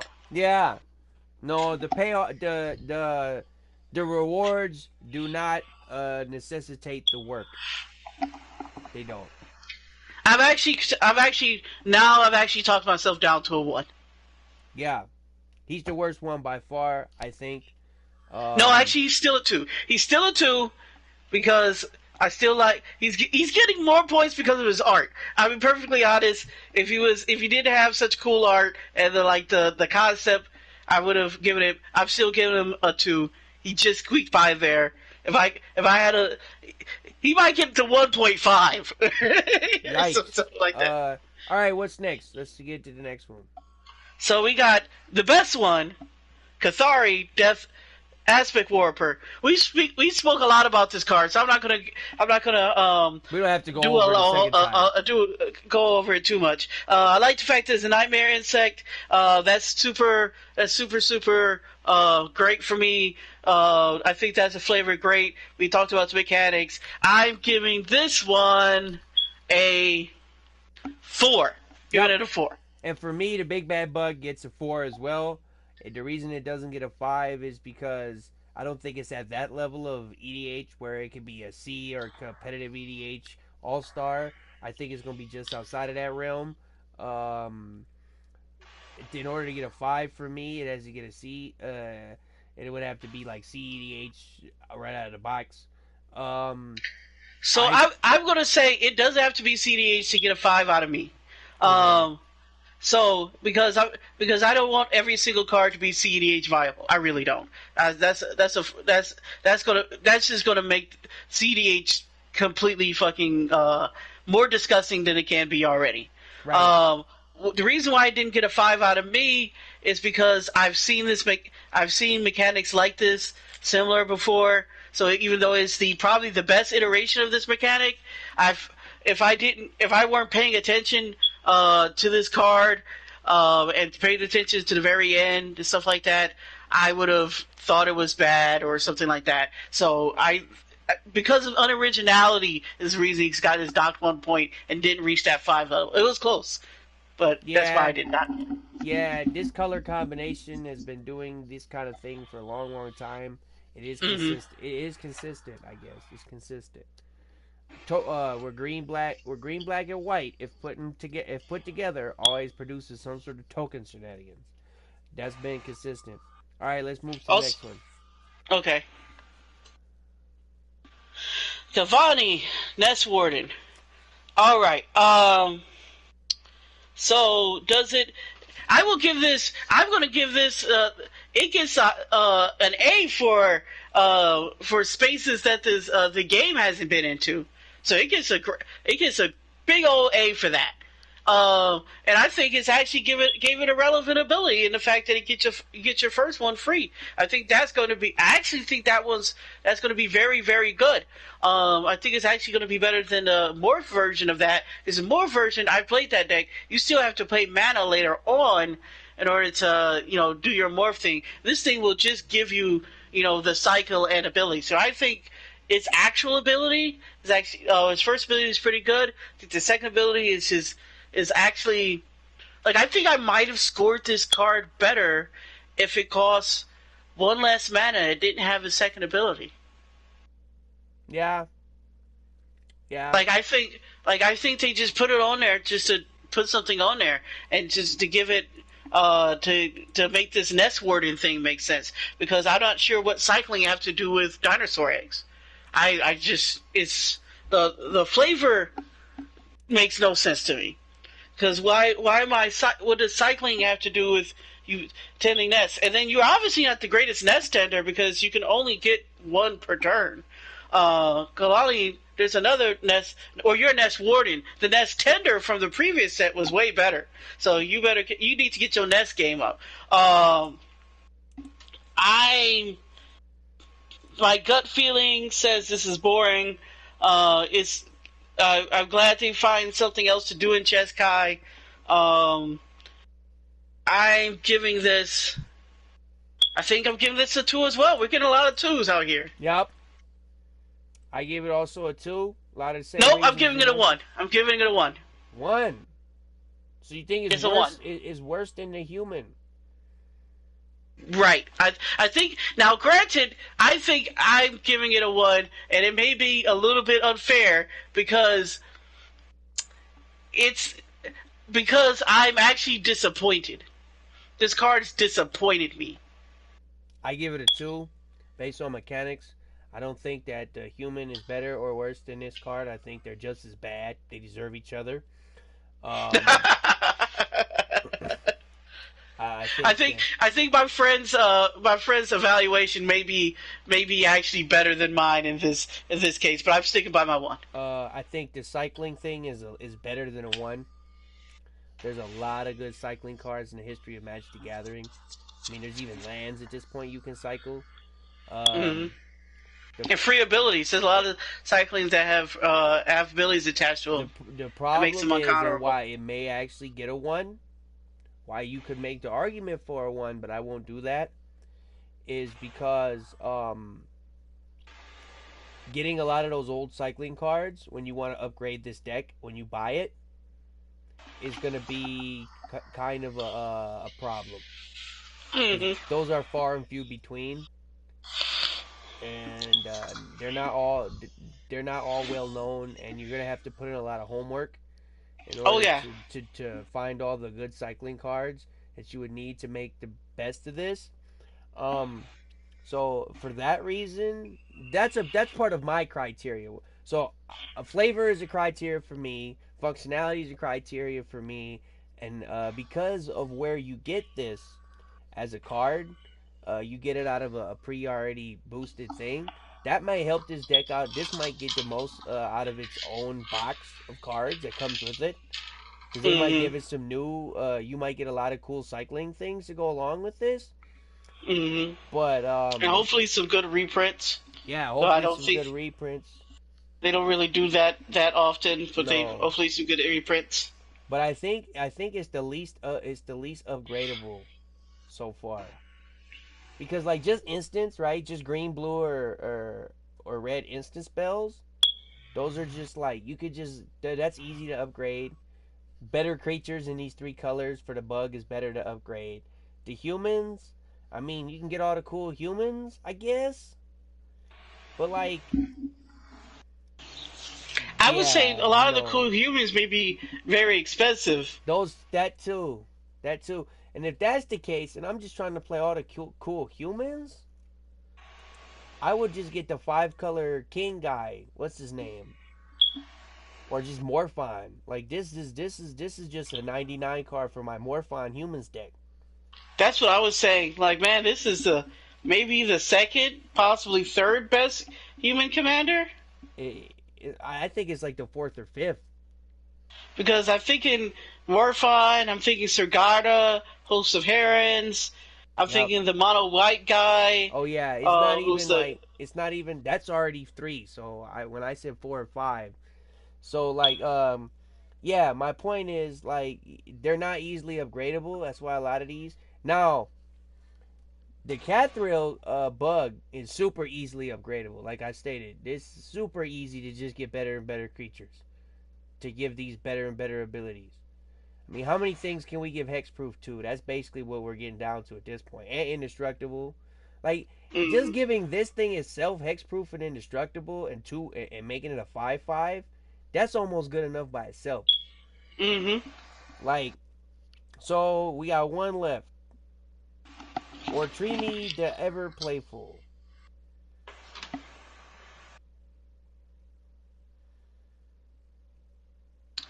So, this guy, I believe he costs the most out of all of them. Yes, he is the Yes, he the does. highest converted mana cost of each of these creatures. So he's a Nightmare Beast. And he has Trample, he's a 6/6. It has Mutate. And whenever this creature deals combat damage to a player, return target creature with Mutate from your graveyard to your hand. Now, the problem I have with this guy is not only his cost, but the fact, like, I understand his Mutate cost is significantly lower, so that's probably what you're going to want to do, is just always play this guy as a Mutate. But my problem is, most of the other Mutate cards had something they did when they mutated. This card actually doesn't mutate, actually has very little to do with it itself, as much as you want to play other cards with mutate in it, which is okay, but then the creature had to go to the graveyard and you're just getting it back to your hand. Yeah. So it doesn't even so it's like it kind of draws you a card if it's already in your graveyard, and then it costs, supposedly costs 4, but then it's really 6. And it's a very, it's I'm trying to scratch my head and try to figure out why would I be playing this rather than just playing any of the good mutates from the actual set. Okay, so here's why you'd be doing this. So the mutate thing, right? This guy. I actually like this guy now I think about it. And for me, based on his flavor and all of his stuff and his upgradability, he gets a 3. The reason I give him a 3 is this. So, correct me if I'm wrong here, but when a creature you mutate gets mutated, it becomes this guy, right? Maybe. It can either have the abilities, it can either become that guy, or you can add its abilities to the guy that you're mutating to. Okay, so basically if I slap this on top of one of my creatures, this guy, the guy on top, gets all those other abilities of those creatures, correct? Mm-hmm. Okay, and at the end of the day, he's still this guy, I would imagine. Thus far, you could attack with this dude and deal combat damage to your opponents because he has trample and possibly a bunch of other things. Now, the reason I like this dude is he's kind of the commander damage general out of the set, right? And why I like him is now his box. I don't like his box. I don't know what's going to be in his box, and that's going to actually determine how good he is out of the box. But I think if you just had him in a vacuum and you upgraded like you could just play these 3 colors, play really good creatures with awesome abilities, slap this guy on top of him, and kind of just smack people, right? With a big ass. So that actually can be fun for me, and I think that might work for commander damage. If that's true, then this guy's actually pretty good. So the problem I have with that guy is Snapdax, the Apex of the Hunt, does what he wants to do better. All right, let me go back and look at that real quick. So he calls 1 black, 1 white, and 1 red, and 1. Now his mutate cost is more than that other guy, but you could just play Snapdax and put other things to mutate on top of him. Or you could mutate him. Anyway, he has double strike. Yeah. And every single time he's a 3/5 with double strike, and every time you mutate, he deals 4 damage and you gain 4 life. Yeah. That is true. The dinosaur nightmare cat kind of does a little better. Yeah. Now let's look at the other one. Rodan, Titan of Wings Fury, which is really another card, but we're using all the Godzilla references because we like Kaiju over here. Hold on now, wait a minute. Now that I just refreshed, go to do you have your laptop in front of you, boss? Of course, sir. Okay, if you could go to mythicspoiler.com, they just I am. Okay, they just I'm not. I seen that update. We can't. I can't read through all those cards. We're not going to do that live on the air. Okay. Because we'd be going through each individual one, and it would be a lot of silence. So that's the reason why. I kind of just kind of ignored it. I was not unaware. Biolante. That's pretty good. But Vadrox, Apex of Thunder. It costs 1 white, 1 blue, and 1. It's a 3/3 with flying and first strike. And his mutate is 2 red and a hybrid blue, white, and 1. So it costs 3 to play and 4 to mutate, right? Whenever this creature mutates, you may cast a target non-creature card where converted mana costs 3 or less from your graveyard without paying its mana cost. This guy has the exact same mutate cost. He's a flying and first strike, which I think is just better than just a 6/6 Trampler. That's just me. Plus, he gets to keep on recasting things as you keep on mutating. Now, am I saying the other one is complete trash? No. I just think he's a 99, and since he's a 99, he shouldn't be on the front of this box. He should be in the 99. It's true. It's true, actually. No, you make a good point. I think he's just going to show up. He's going to be someone else's. He's going to show up in someone else's deck. He don't deserve the top spot himself. No, he is going to end up being in someone else's deck, and I also think you're right about that cat. But I mean, like, so now there's one other thing though. There's one other thing about that.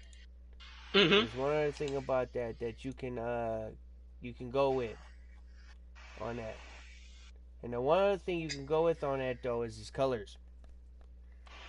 Oh, so, does he have the best colors in the game? Yes, he does. Yeah. Now, granted, the guy you like who can play from the graveyard also has those colors. He does. Now, did this guy, is he better than that guy? I don't know. I don't think so. I think being able to play from your graveyard is actually better.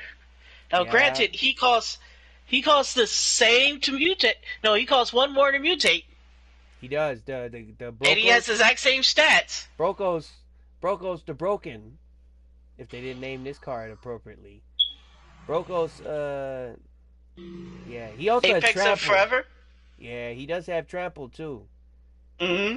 Yeah, the Brokos, the Apex of Forever. Brokos is Brokos. Now, my friend, our mutual friend, Mr. Giles, had an issue he had with the mutate and all these legendaries, and I was like, I understand why you have this issue.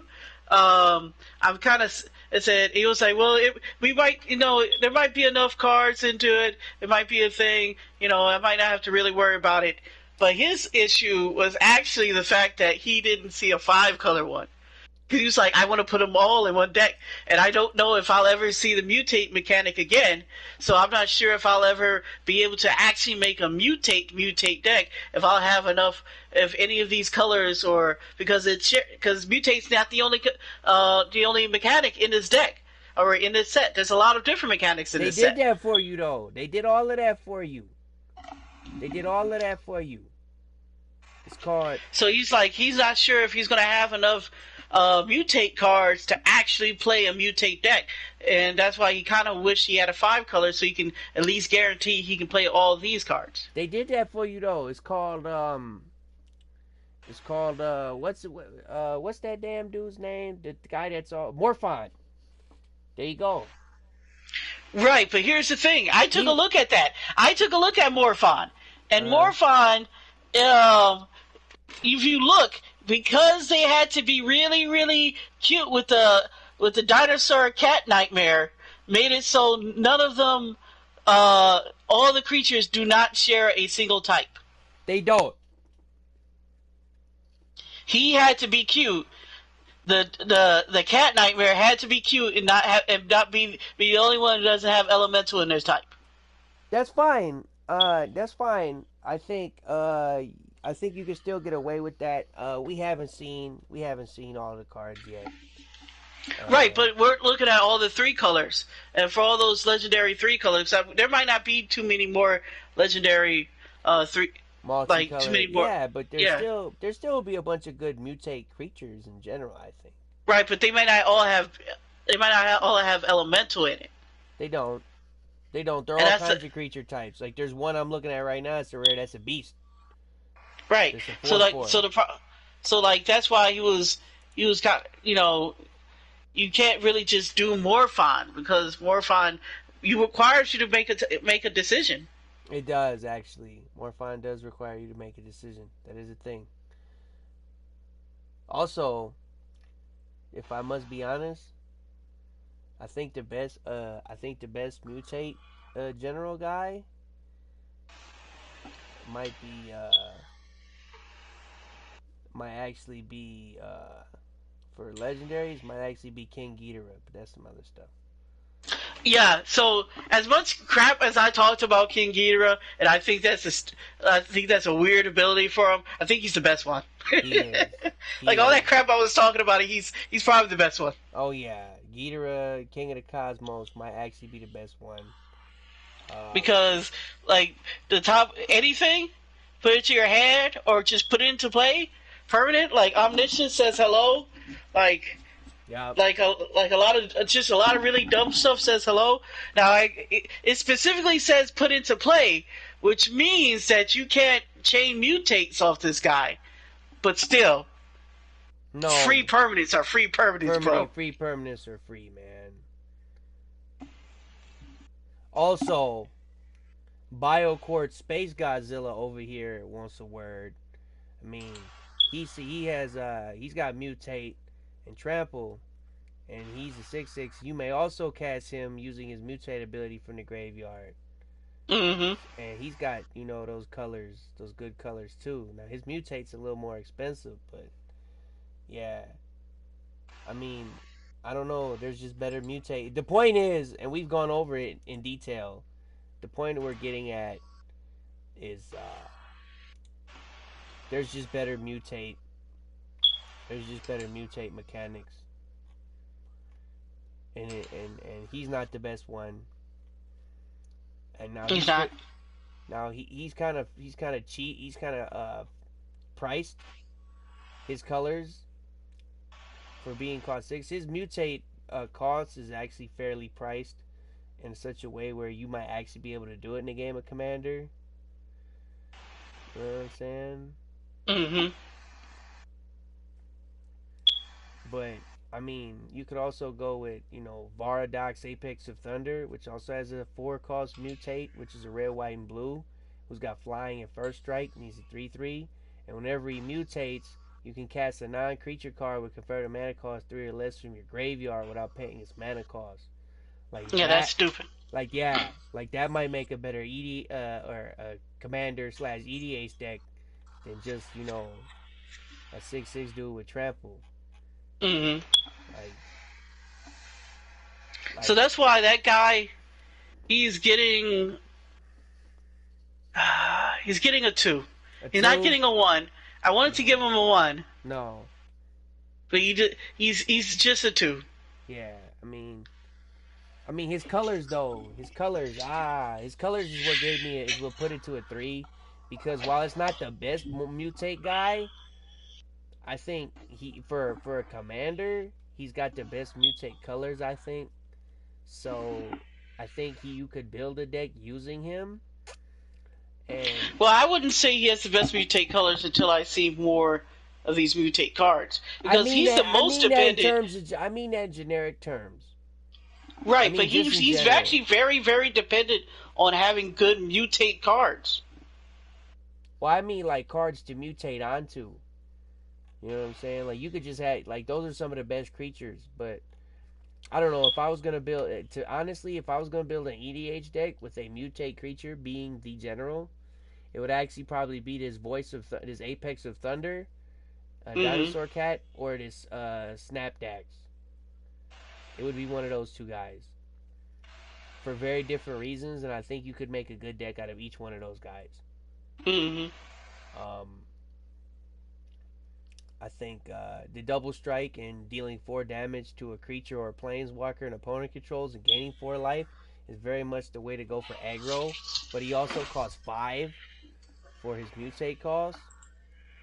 I like Paradox because he's cheap. He has very good colors, being red and blue for his ability. So you will have a lot of really good non-creature cards that you could with converted mana cost 3 or less that you could play out of your graveyard. And converted mana cost 3 or less is just large enough, I think, in Commander where you can make a lot of really cool stuff happen. Oh yeah. So you could very much build a deck. I think the flying, it's flying in double strike. It's tough, right? I also think with the combination of red, white, and blue that you could find good enchantments that you could slap on this guy, like good just things to make him good. Like, I want to say, what is that card? What's the white and one enchantment that makes you like, what is it? Protection from creatures. I want to say it's like spirit armor or something like that. Spirit Veil or something like that. Spirit Mantle. Spirit Mantle, that's the one. That's a non-creature card that costs 3 or less, right? That you could somehow get into your graveyard. Also, the problem with this guy is also, what's cool is we talked about all those cycling cards, right? This guy could also grab one of those cycling cards because, you know what I'm saying? It says non-creature card, so I'm wondering, could you even like? I mean, you don't I guess you couldn't get a land with this guy because you don't cast lands, I guess. Or however that works. But there's a lot of cool cycling cards you could cycle away, and then this guy would allow you to replay that card again. You know what I mean? Like you could get a cat. Like it's just a random example. You could get a. Also, here's the other thing you have to take into account. It does not exile the card that you get from the graveyard. No. So what's actually really cool is you could get some stuff like Brainstorm. You like say I mutate, right?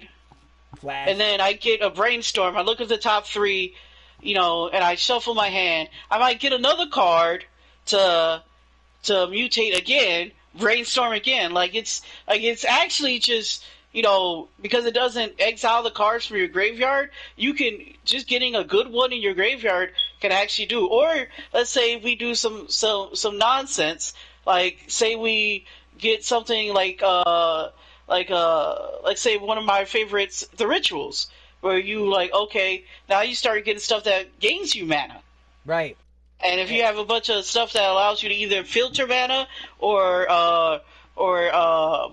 how can I say, mutates that cost red, then now you're keep on going through. Well, this one pays for the next one, which pays for the next one, pays for the next one. So it can chain. It's I think that one's actually really, really good. Yeah. Also, the other thing about that, you can get a Flash, since we want to be cheeky and talk about Flash. That's a card you could grab with this. Another card you could grab with this is Expansion. Couldn't you? What? No. No. It costs. It's converted mana cost is mad large. Reiterate. You could. I think you could get. Could you get? What's that card you were talking about? Yeah, you get this bonus round.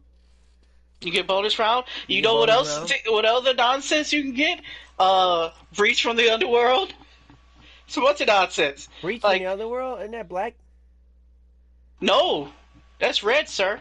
Oh, you're right. 1 red and 1. Oh yeah. Like this guy he's possibly the best one. Like I'm convinced he's the best one, the best mutate creature guy. Like if I were going to make I'm trying to CDH to mutate, right? Mutate CDH, or I'm trying to like build the best, most powerful one. That guy's most definitely in the contention. Like I couldn't see it there. He's good because Protean Hawk is green, but so that doesn't work. But like, yeah, red, white, and blue with this guy, and all you have to do is play him for 4. All you have to do is play him for 4, and then you get a card back in your hand. Yeah, you can easily go off with that. That's Combo City. You don't get it in your hand, sir. No, you play cast it. You cast it. But yeah, that's Combo City. Yeah. And on top of that, this dude with flying and first strike, right? Only being a 3, being a 3/3, he could potentially make it to commander damage on his own. It's very possible. Also, if you like, he's cheeky enough where if you wanted to be that guy, you could play him with like equipments. If you really wanted to be that guy. Oh yeah. Like all those swords are 3. That's 3. Oh, you got rid of a sword? No, you didn't. Oh yeah, Bardock the Apex. He's my pick for the best mutate creature out of all of them so far that I've seen. I'm convinced. Sword of Fire and Ice 3. Yeah, that's it, man. You could even go as far as you could do all kind of stuff. Plus, speaking of 3, right? His actual cost is 3. He costs a red, white, and a blue. You could actually just slap him on himself. Like, you could just play him down on turn 3 and just start going to work. Because the mutate cost was busted about this guy is the mutate cost doesn't go up when his tax goes up, does it? I don't know. You just have to have, all you'd have to have is the creature, right, to slap him on? So you can keep playing him for 4? It doesn't, this is not an alternate, this is not a put into play. So it does, that would increase. So the mutate cost does increase. So if he died, in order to mutate him a second time, it would cost 6. Right. As opposed to, okay. But still, like, just casting, like, bonus time, I'll pay another 6 extra mana to do that. Oh, yeah. Like, you know what I'm saying? Like, I'll pay 6, and then I'll pay 6, because, like, you talk about that ritual, right? You know what I'm saying? You could get that ritual going, all this other stuff, then play a bonus time, then play this guy out of some of that mana, right? Like, you could easily just, like, make all of that happen, and then you'd have a creature to mutate him on. You know what I mean? Like, it's not very hard. Also, this is one of the decks that you would want to put that otter in. We're talking about the Lutri, the Spell Chaser. He would go right in with this dude. Also, what's really good, most people aren't thinking about, is the fact, like, all that fast mana I was talking about is still terrible. He gets all that stuff. Yeah, he gets all of that. Like, the possibilities are too good for this guy. Like, he's the best one if you ask me. Like as much as I like snap decks, the Apex of the Hunt, I'll take this Apex of Thunder over that guy. And you say, well, Roman, you're a Johnny. Why would you do that? You know, this guy's double strike, right? That's nice and all. Flying and first strike to me is better than double strike. Both of if we just comparing like lists of abilities.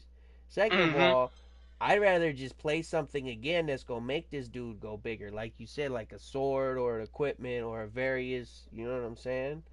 I'm also playing him in the same deck where I'm playing Sprite Dragon. You know what I'm saying?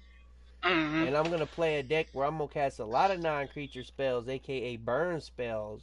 And 60 card, this guy's gonna be Apex Voice of Thunder, or Verdog Apex of Thunder is gonna be nightmare to deal with. You know what I'm saying? He gonna be a nightmare. I can imagine. Cause like, at the least you can get Shock. At the most you can get Deafening Clarion. I mean, there's 3 or less is a lot. There's a lot of stuff, dude. Yes, it's non-creature, but there's a lot of good non-creatures. That's everything. That's Planeswalkers, bro. It is. That's like, Teferi. What's up, bro? That's Teferi. Like, let's go. There he is. Teferi is back, my man. Let me recast 3 Fairy. What's up, bro? Teferi Curry. Like, yeah, we're doing that again. You know what I'm saying? We're doing that again. Like people don't understand. Like that's there's Planeswalkers with that mana cost. That's in EDH. That's Narset again. Yeah. Oh, you thought you got rid of her? Nah, bro. No.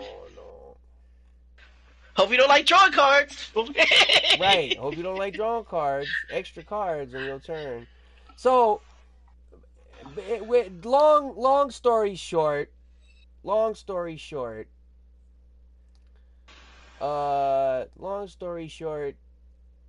not this commander. I'm Trini, the ever playful. He is not the ever playable. He is not the most playable of the mutate creatures. If I just had to take one of the shown mutate creatures in this Mythic Spoiler website and just pick one that I had to use as a general, he is not it. He just isn't. I have a question. My actual problem is he number 3? Is he like the second best one? Is the third best one? Yeah, probably. And he might even. I wouldn't even give him number 3. And as we go more and more down the list, he might even be less and less. Like on further, the more we inspect, he might just keep falling down the list. Like he might just keep falling down the list. Especially because this Brokos guy. So the thing about the Brokos guy is you could just keep playing him, and that in itself is just really good because you can always cast him for 5. Mm-hmm. And always being able to cast this guy for 5 and EDH is kind of consistent. I mean, I think he's slightly better than that guy, the Brokos guy, but not by much. Because if you're going to, so say like we're going to play him for the fact that we like, he's in the 3 best colors, right? Let's say that's their strongest thing. That he's the one that's actually the best for that. He is. Also, like, the Illuna Apex of Wishes, like, that guy's, when he comes into playability, even though he costs 6 to mutate, is exile cards from the top of your library into exile a non-land permanent, put that card into the battlefield or your hand. Like, that's better. That's just better. Plus, he's a 6/6 with flying and trample. Mm-hmm. Like, that classic Flample. The Flample, yeah, that all the demons get. Most of the demon creatures these days get Flample. Like, I'd rather just have that. Mm-hmm. You know what I'm saying? Like, let me just... Actually, this Illuna Apex of Wishes, you kind of need one of those for that, what's that dude? Golos? Yeah, he might want to slide in that Golos deck. But, yeah, so... Basically, the Commander 2020 is not happening, y'all. And I mean not happening in the sense of it's going to happen, it's just not where it's at. Like, there might be some good cards. We have to see the 60 card, or should I say the 99 lists to see which one is the most purchasable. So I wouldn't make a direct, Well,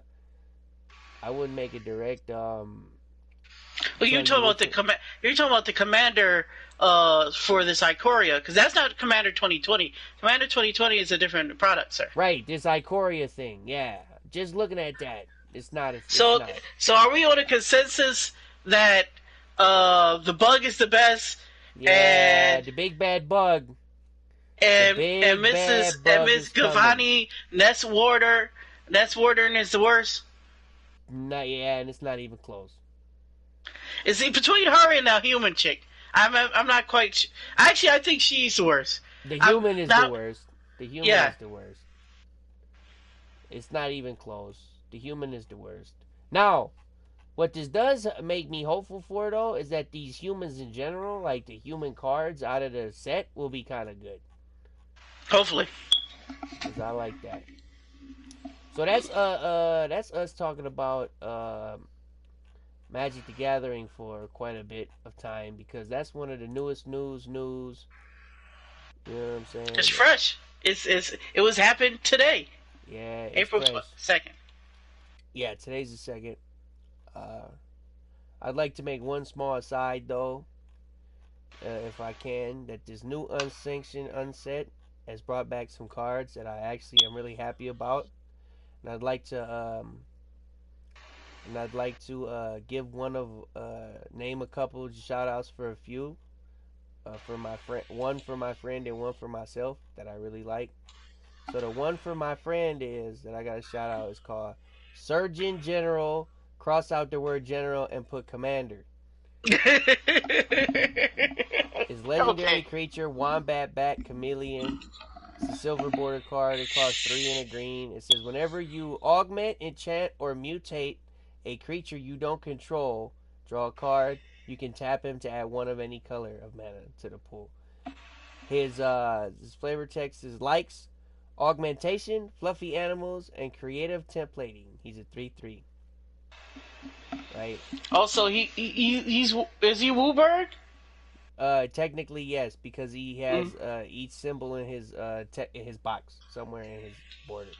So now we know what that mutate was. Back when this card was revealed, we did not know what mutate would have been, but now we do. No, we don't.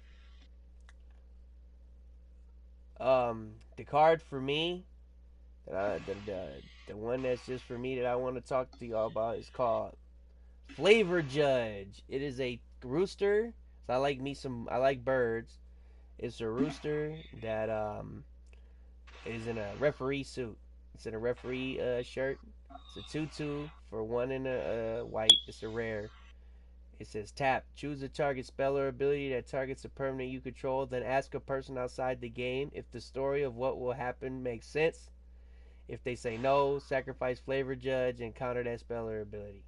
The reason that's the thing for me is one, the card looks really cool, the chicken in the referee outfit, and second of because I'm a wrestling fan, and second of all, what's cool about that is I do that a lot personally.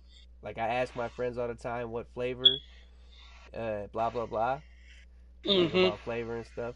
Also, they I reprinted. think I think that goes back a little bit to what I was saying. Like people, these mutates, the flavor for this thing is kind of weird for it to like. Oh, so this thing turns into this? That's kind of what? Right. But it's a so. I think depending on who you talk to, you may get a flavor fail from any for any mutate. Right. Depending. Right. Also, they reprinted a card Chicken a la King. Why is this a thing that I'm making mention of it? If you look at the art of the magic card Chicken a la King, and they actually fixed his ability, so they fixed his ability. But if you ever see me on YouTube or anything else, I use the art of Chicken a la King as my avatar. If you ever noticed like BnB V8 or me, that's my avatar that I use for a lot of things. That's the origins of that avatar. Just to like let y'all know what that's about. Also, they reprinted a lot of these chickens, and they made them as birds, so they have like a conformative type, which is actually really cool. I like that. Also, the last card I want to shout out is Infernus Spawnington the Third Esquire.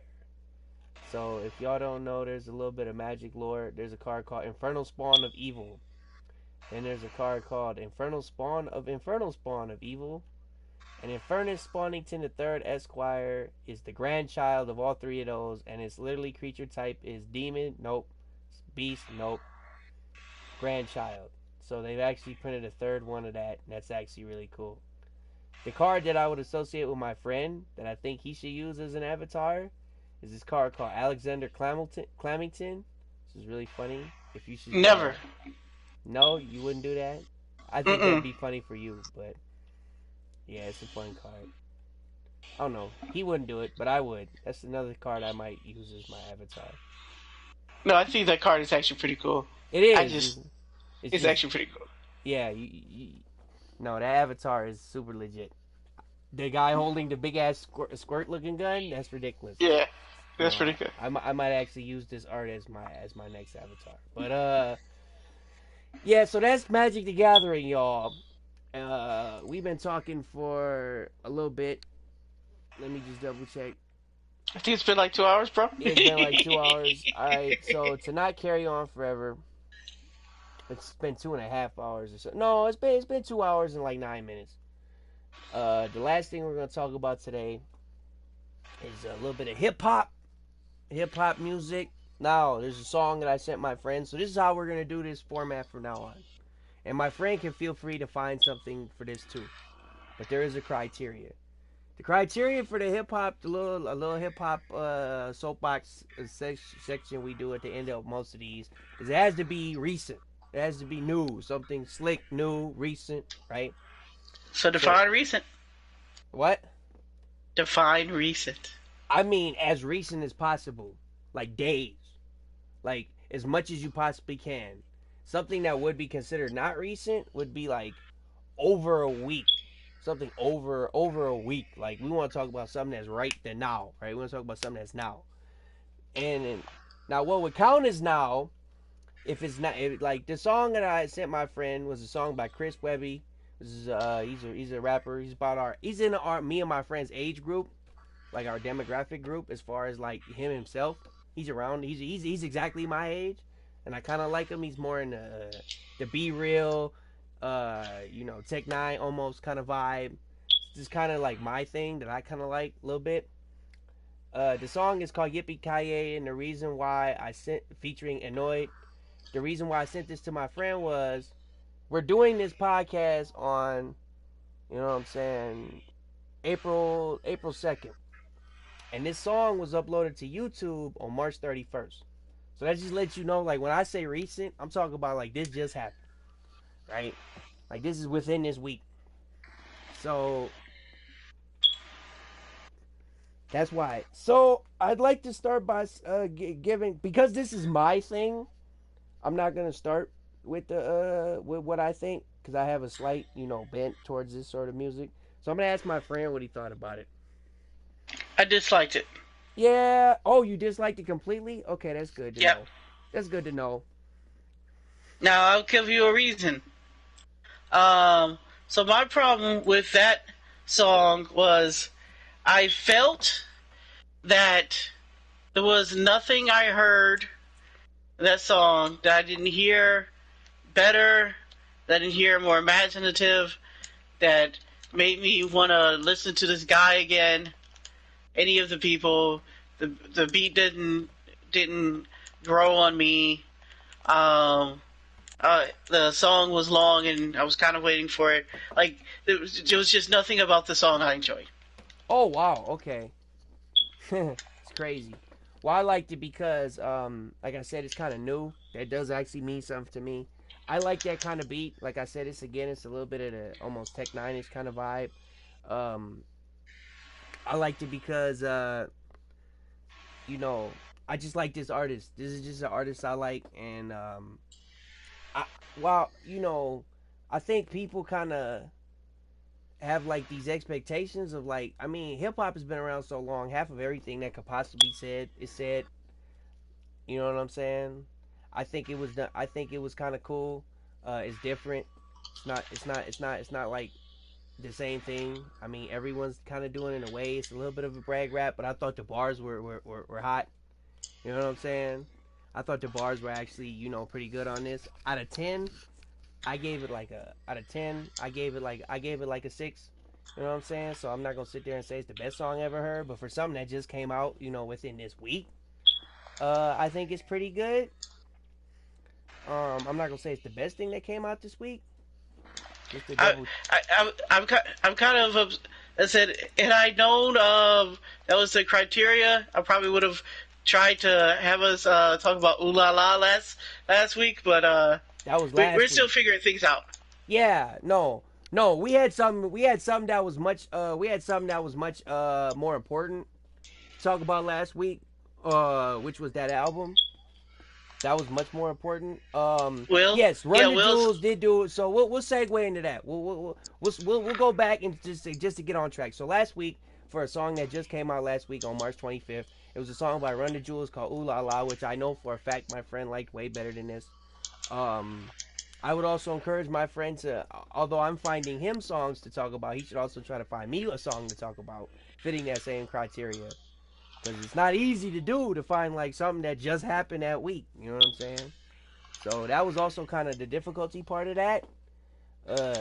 Like a hip hop thing that came out that week or within like a couple of days. So that's one of the biggest reasons why that song was chosen. I also really like Annoyd. Like Annoyd is like one of my like a rapper that I like as well. So that's why I chose that song. But Ooh La La was a fantastic song. I mean, it was a. I wouldn't say it's the best Run the Jewels track I've ever heard. I give it an 8. No. I give it an 8. Uh, actually, no. Let me rephrase that. I give it a 6. Now I think about it. And the reason I give it a 6 is because the chorus is really annoying. And okay, the Ooh La La part totally in the actual song actually killed it for me a little bit more. I think about it. I could totally understand why you'd find that chorus annoying. The first time I listened to it, I found the chorus annoying and stupid. The more I listened to it, the more I enjoyed it. But I completely could understand why someone would have that feeling, because that was my initial feeling as well. I think I would give it a 7. If I I would give it a 7 as a Run the Jewels song. I would give it an 8 for things that have come out in the last month. I would probably give it a 6 if we're giving an all-time song listing. Yeah, okay. I mean, that's fair. Like I said, overall, I gave it a 6 because, and overall, I gave it a 6 just in general, just as a generality score, like an average. Like my friend broke down more of like the different criteria. I kind of took all of those things in the same way and averaged them out. And for me, it was a 6 in general. 6 is still like good. It's not. It's still a playlist song for me. Something that's a 6 is a playlist song because I'm not a stickler on music like that. Uh, for instance, in the Yippee song that I liked a lot, he had some cool bars to me. Like I'm a wrestling fan, and he used a bar like, uh, "I feel like I'm Stone Cold looking at Medusa," which was for me it was super sick. The double entendre that I liked a lot, being the fact that Steve Austin, Stone Cold, and Medusa is also a wrestler, and they kind of had a little interaction before. So Medusa's also a wrestler. Plus Medusa turns you into stone. So I thought that was kind of slick line. That really caught my attention in that song. I like the song. I like the part of this Ooh La La song because it had a lot of storytelling aspects to it, which I thought was good. But if I'm gonna talk about another song, you know what I'm saying, that just kind of came out, they had another song I thought that was better. Yeah, 1 week ago. The song I thought was actually better is called "Yankee and the Brave" episode 4 for Run the Jewels. So if I had to make a recommendation on the Run the Jewels song that came out within a week, within the last week, that was really good, that's probably the song I would actually think is better. Now, have you heard that one yet? Oh, which one? Can you It's repeat called that for me Yankee and the again? Brave episode 4. Oh yeah. Oh Yeah, yeah. so Yankee you and heard Brave was that. great. That was way better than this song. Than Ooh La La. That was a much better song. So, yeah, that was just that's a much better song that I suggest people look at. That song, because we're just catching up on some stuff that happened within a week. So we're just kind of catching up a little bit on what we would have talked about. Um so that song I actually gave an 8. That's Okay. much more around the Run the Jewel sound that I like. A lot less Mhm. I guess I should say hook based and a more just, rap hip hop kind of we're going somewhere based. And I think Mhm. Run the Jewels is at their best when they're telling a little bit of a story. Yeah, I Uh would say Run the Jewels as a group in general can be pretty I want to say lackadaisical. I want to say that they can be some songs.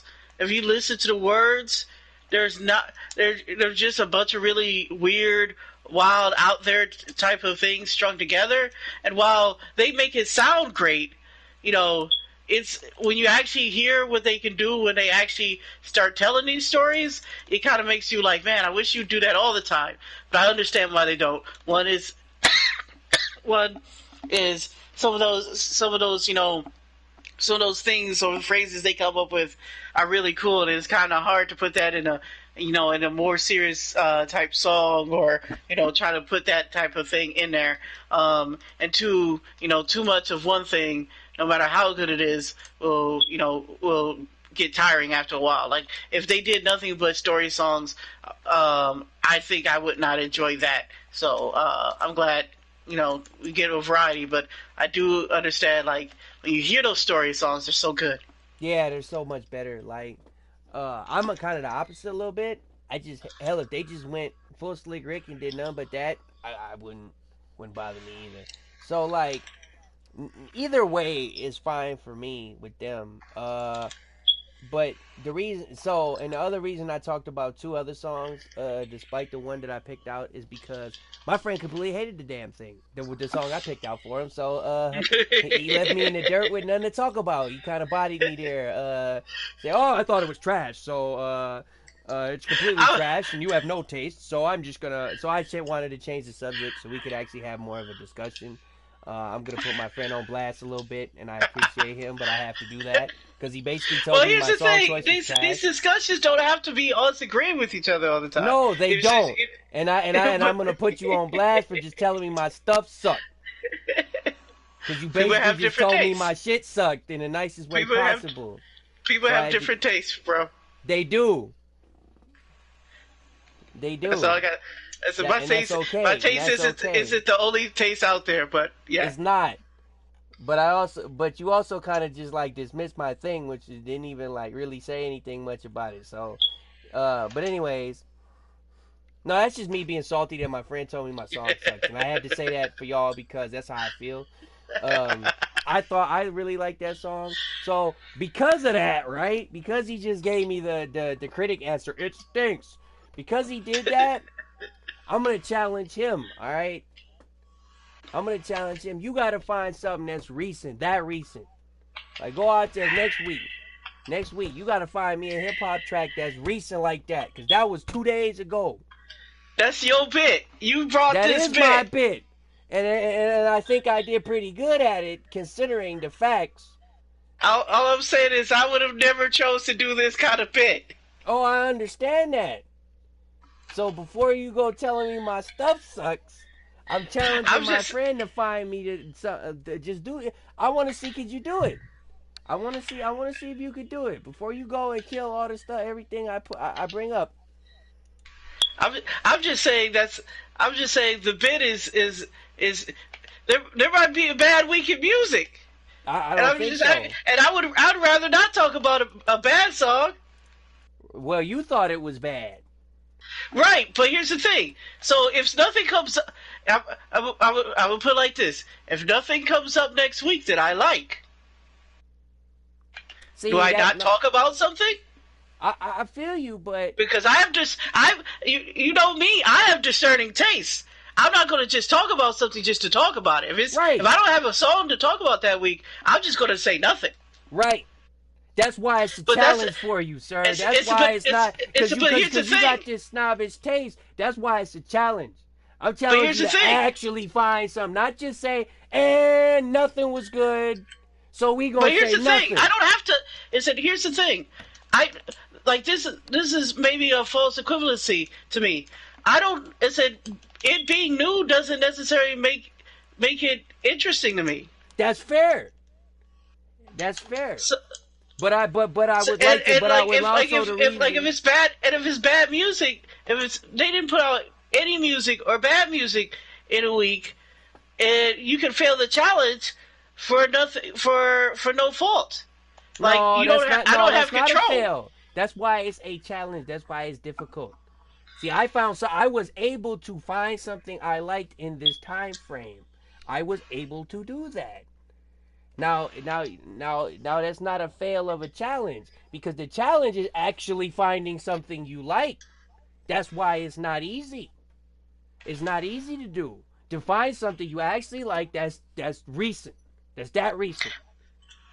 Right, but here's the thing. It's difficult. To me that just may be making it impossible for. It's not. For something. I don't think it is. And if it's impossible for you, then you have to concede to the fact that your taste in music is so snobbish that you can't. That it's not possible for you to do that. It's not possible for you to find something new. So when I bring up some new stuff, you gotta give it a little less of a hard time.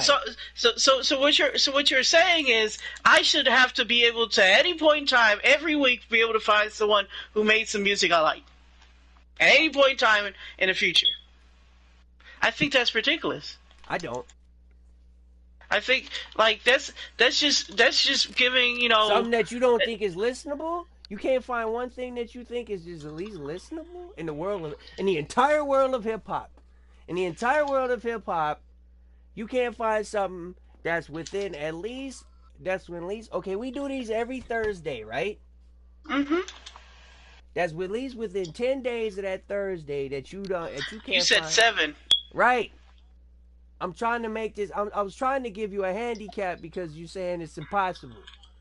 I could do it. I did it. You did it last week. You said, well, we could have did this. So it's not. I don't think it's as hard as you're saying it is.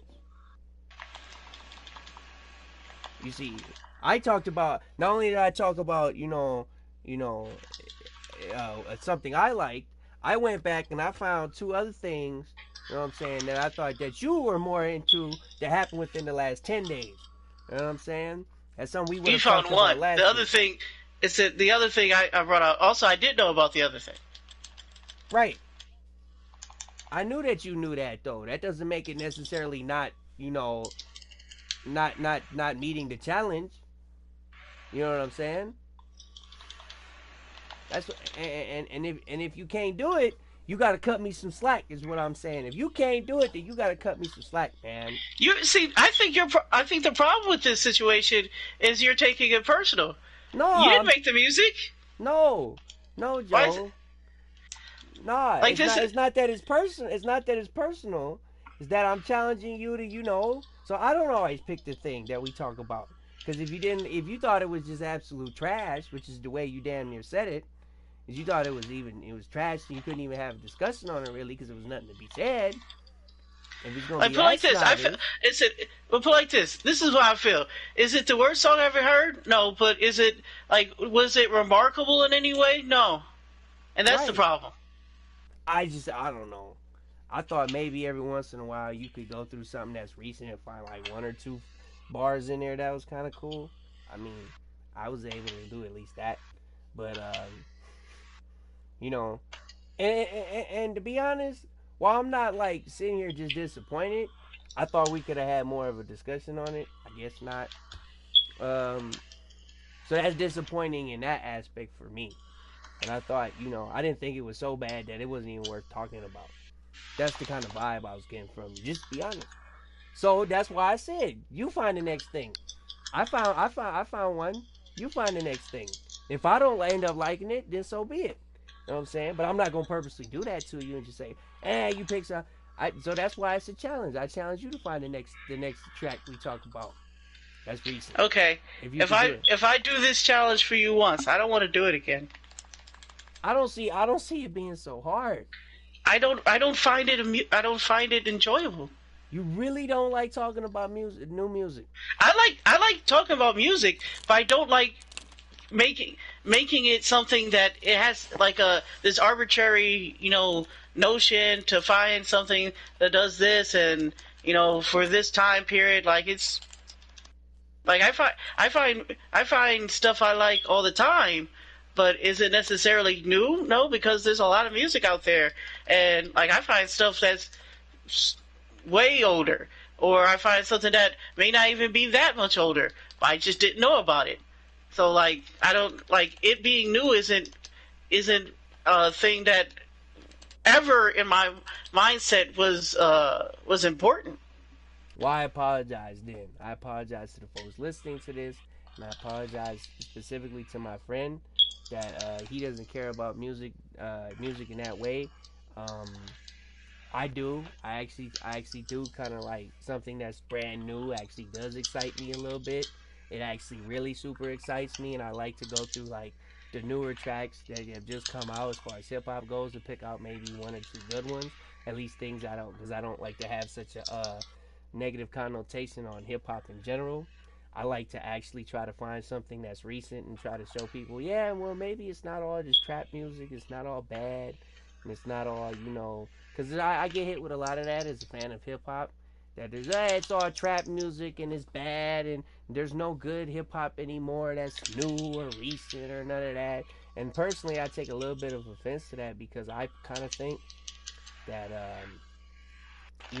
there's music out there that is kind of recent and new.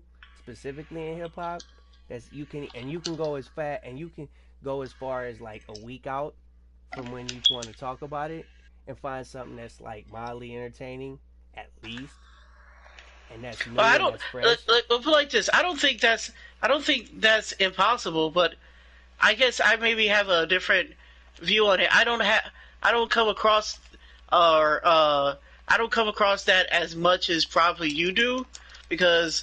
I guess oftentimes people just don't test me on that stuff. Right. Because usually people assume if they actually said that to me, I would be able to.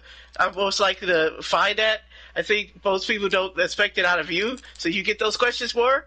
Right, and that's fine. And I don't, and I honestly sometimes don't actually necessarily care what people assume, about me, because I'm not here for that. I like doing that as something I like doing for myself to kind of keep Mm-hmm. that notion in my head. I actually don't think you can do that. That's why I challenged you to the first place, because I don't think you can do that, because I think you're so snobbish and kind of stuck in your way on that like I don't think you can kind of expand your horizon in that way. That's why I attempted to challenge you like that. I rescind that offer.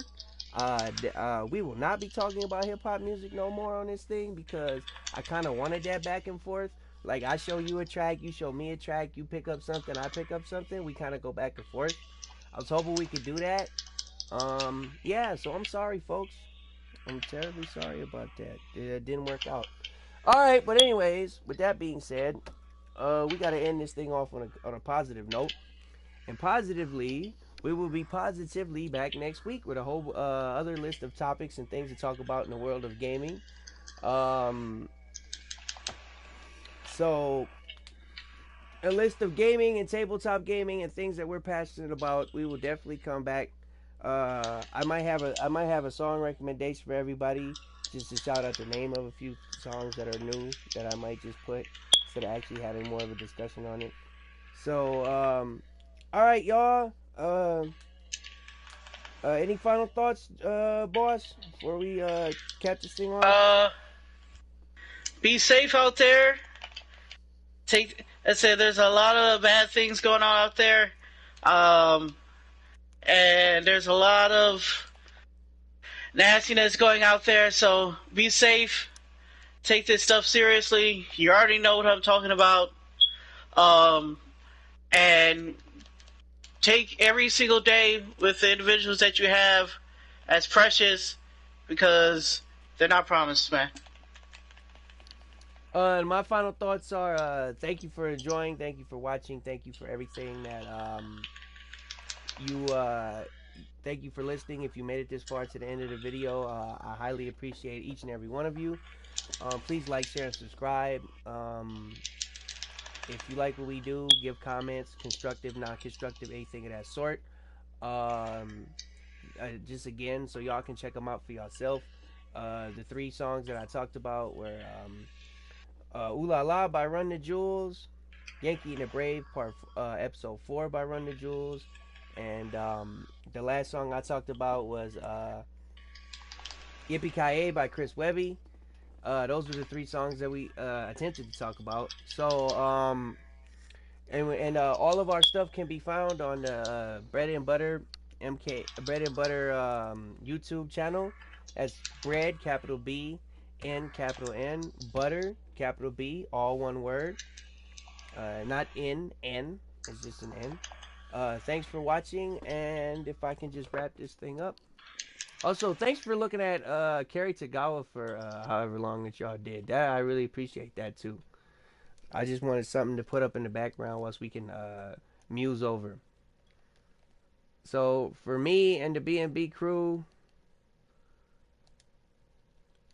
this will end our broadcasting.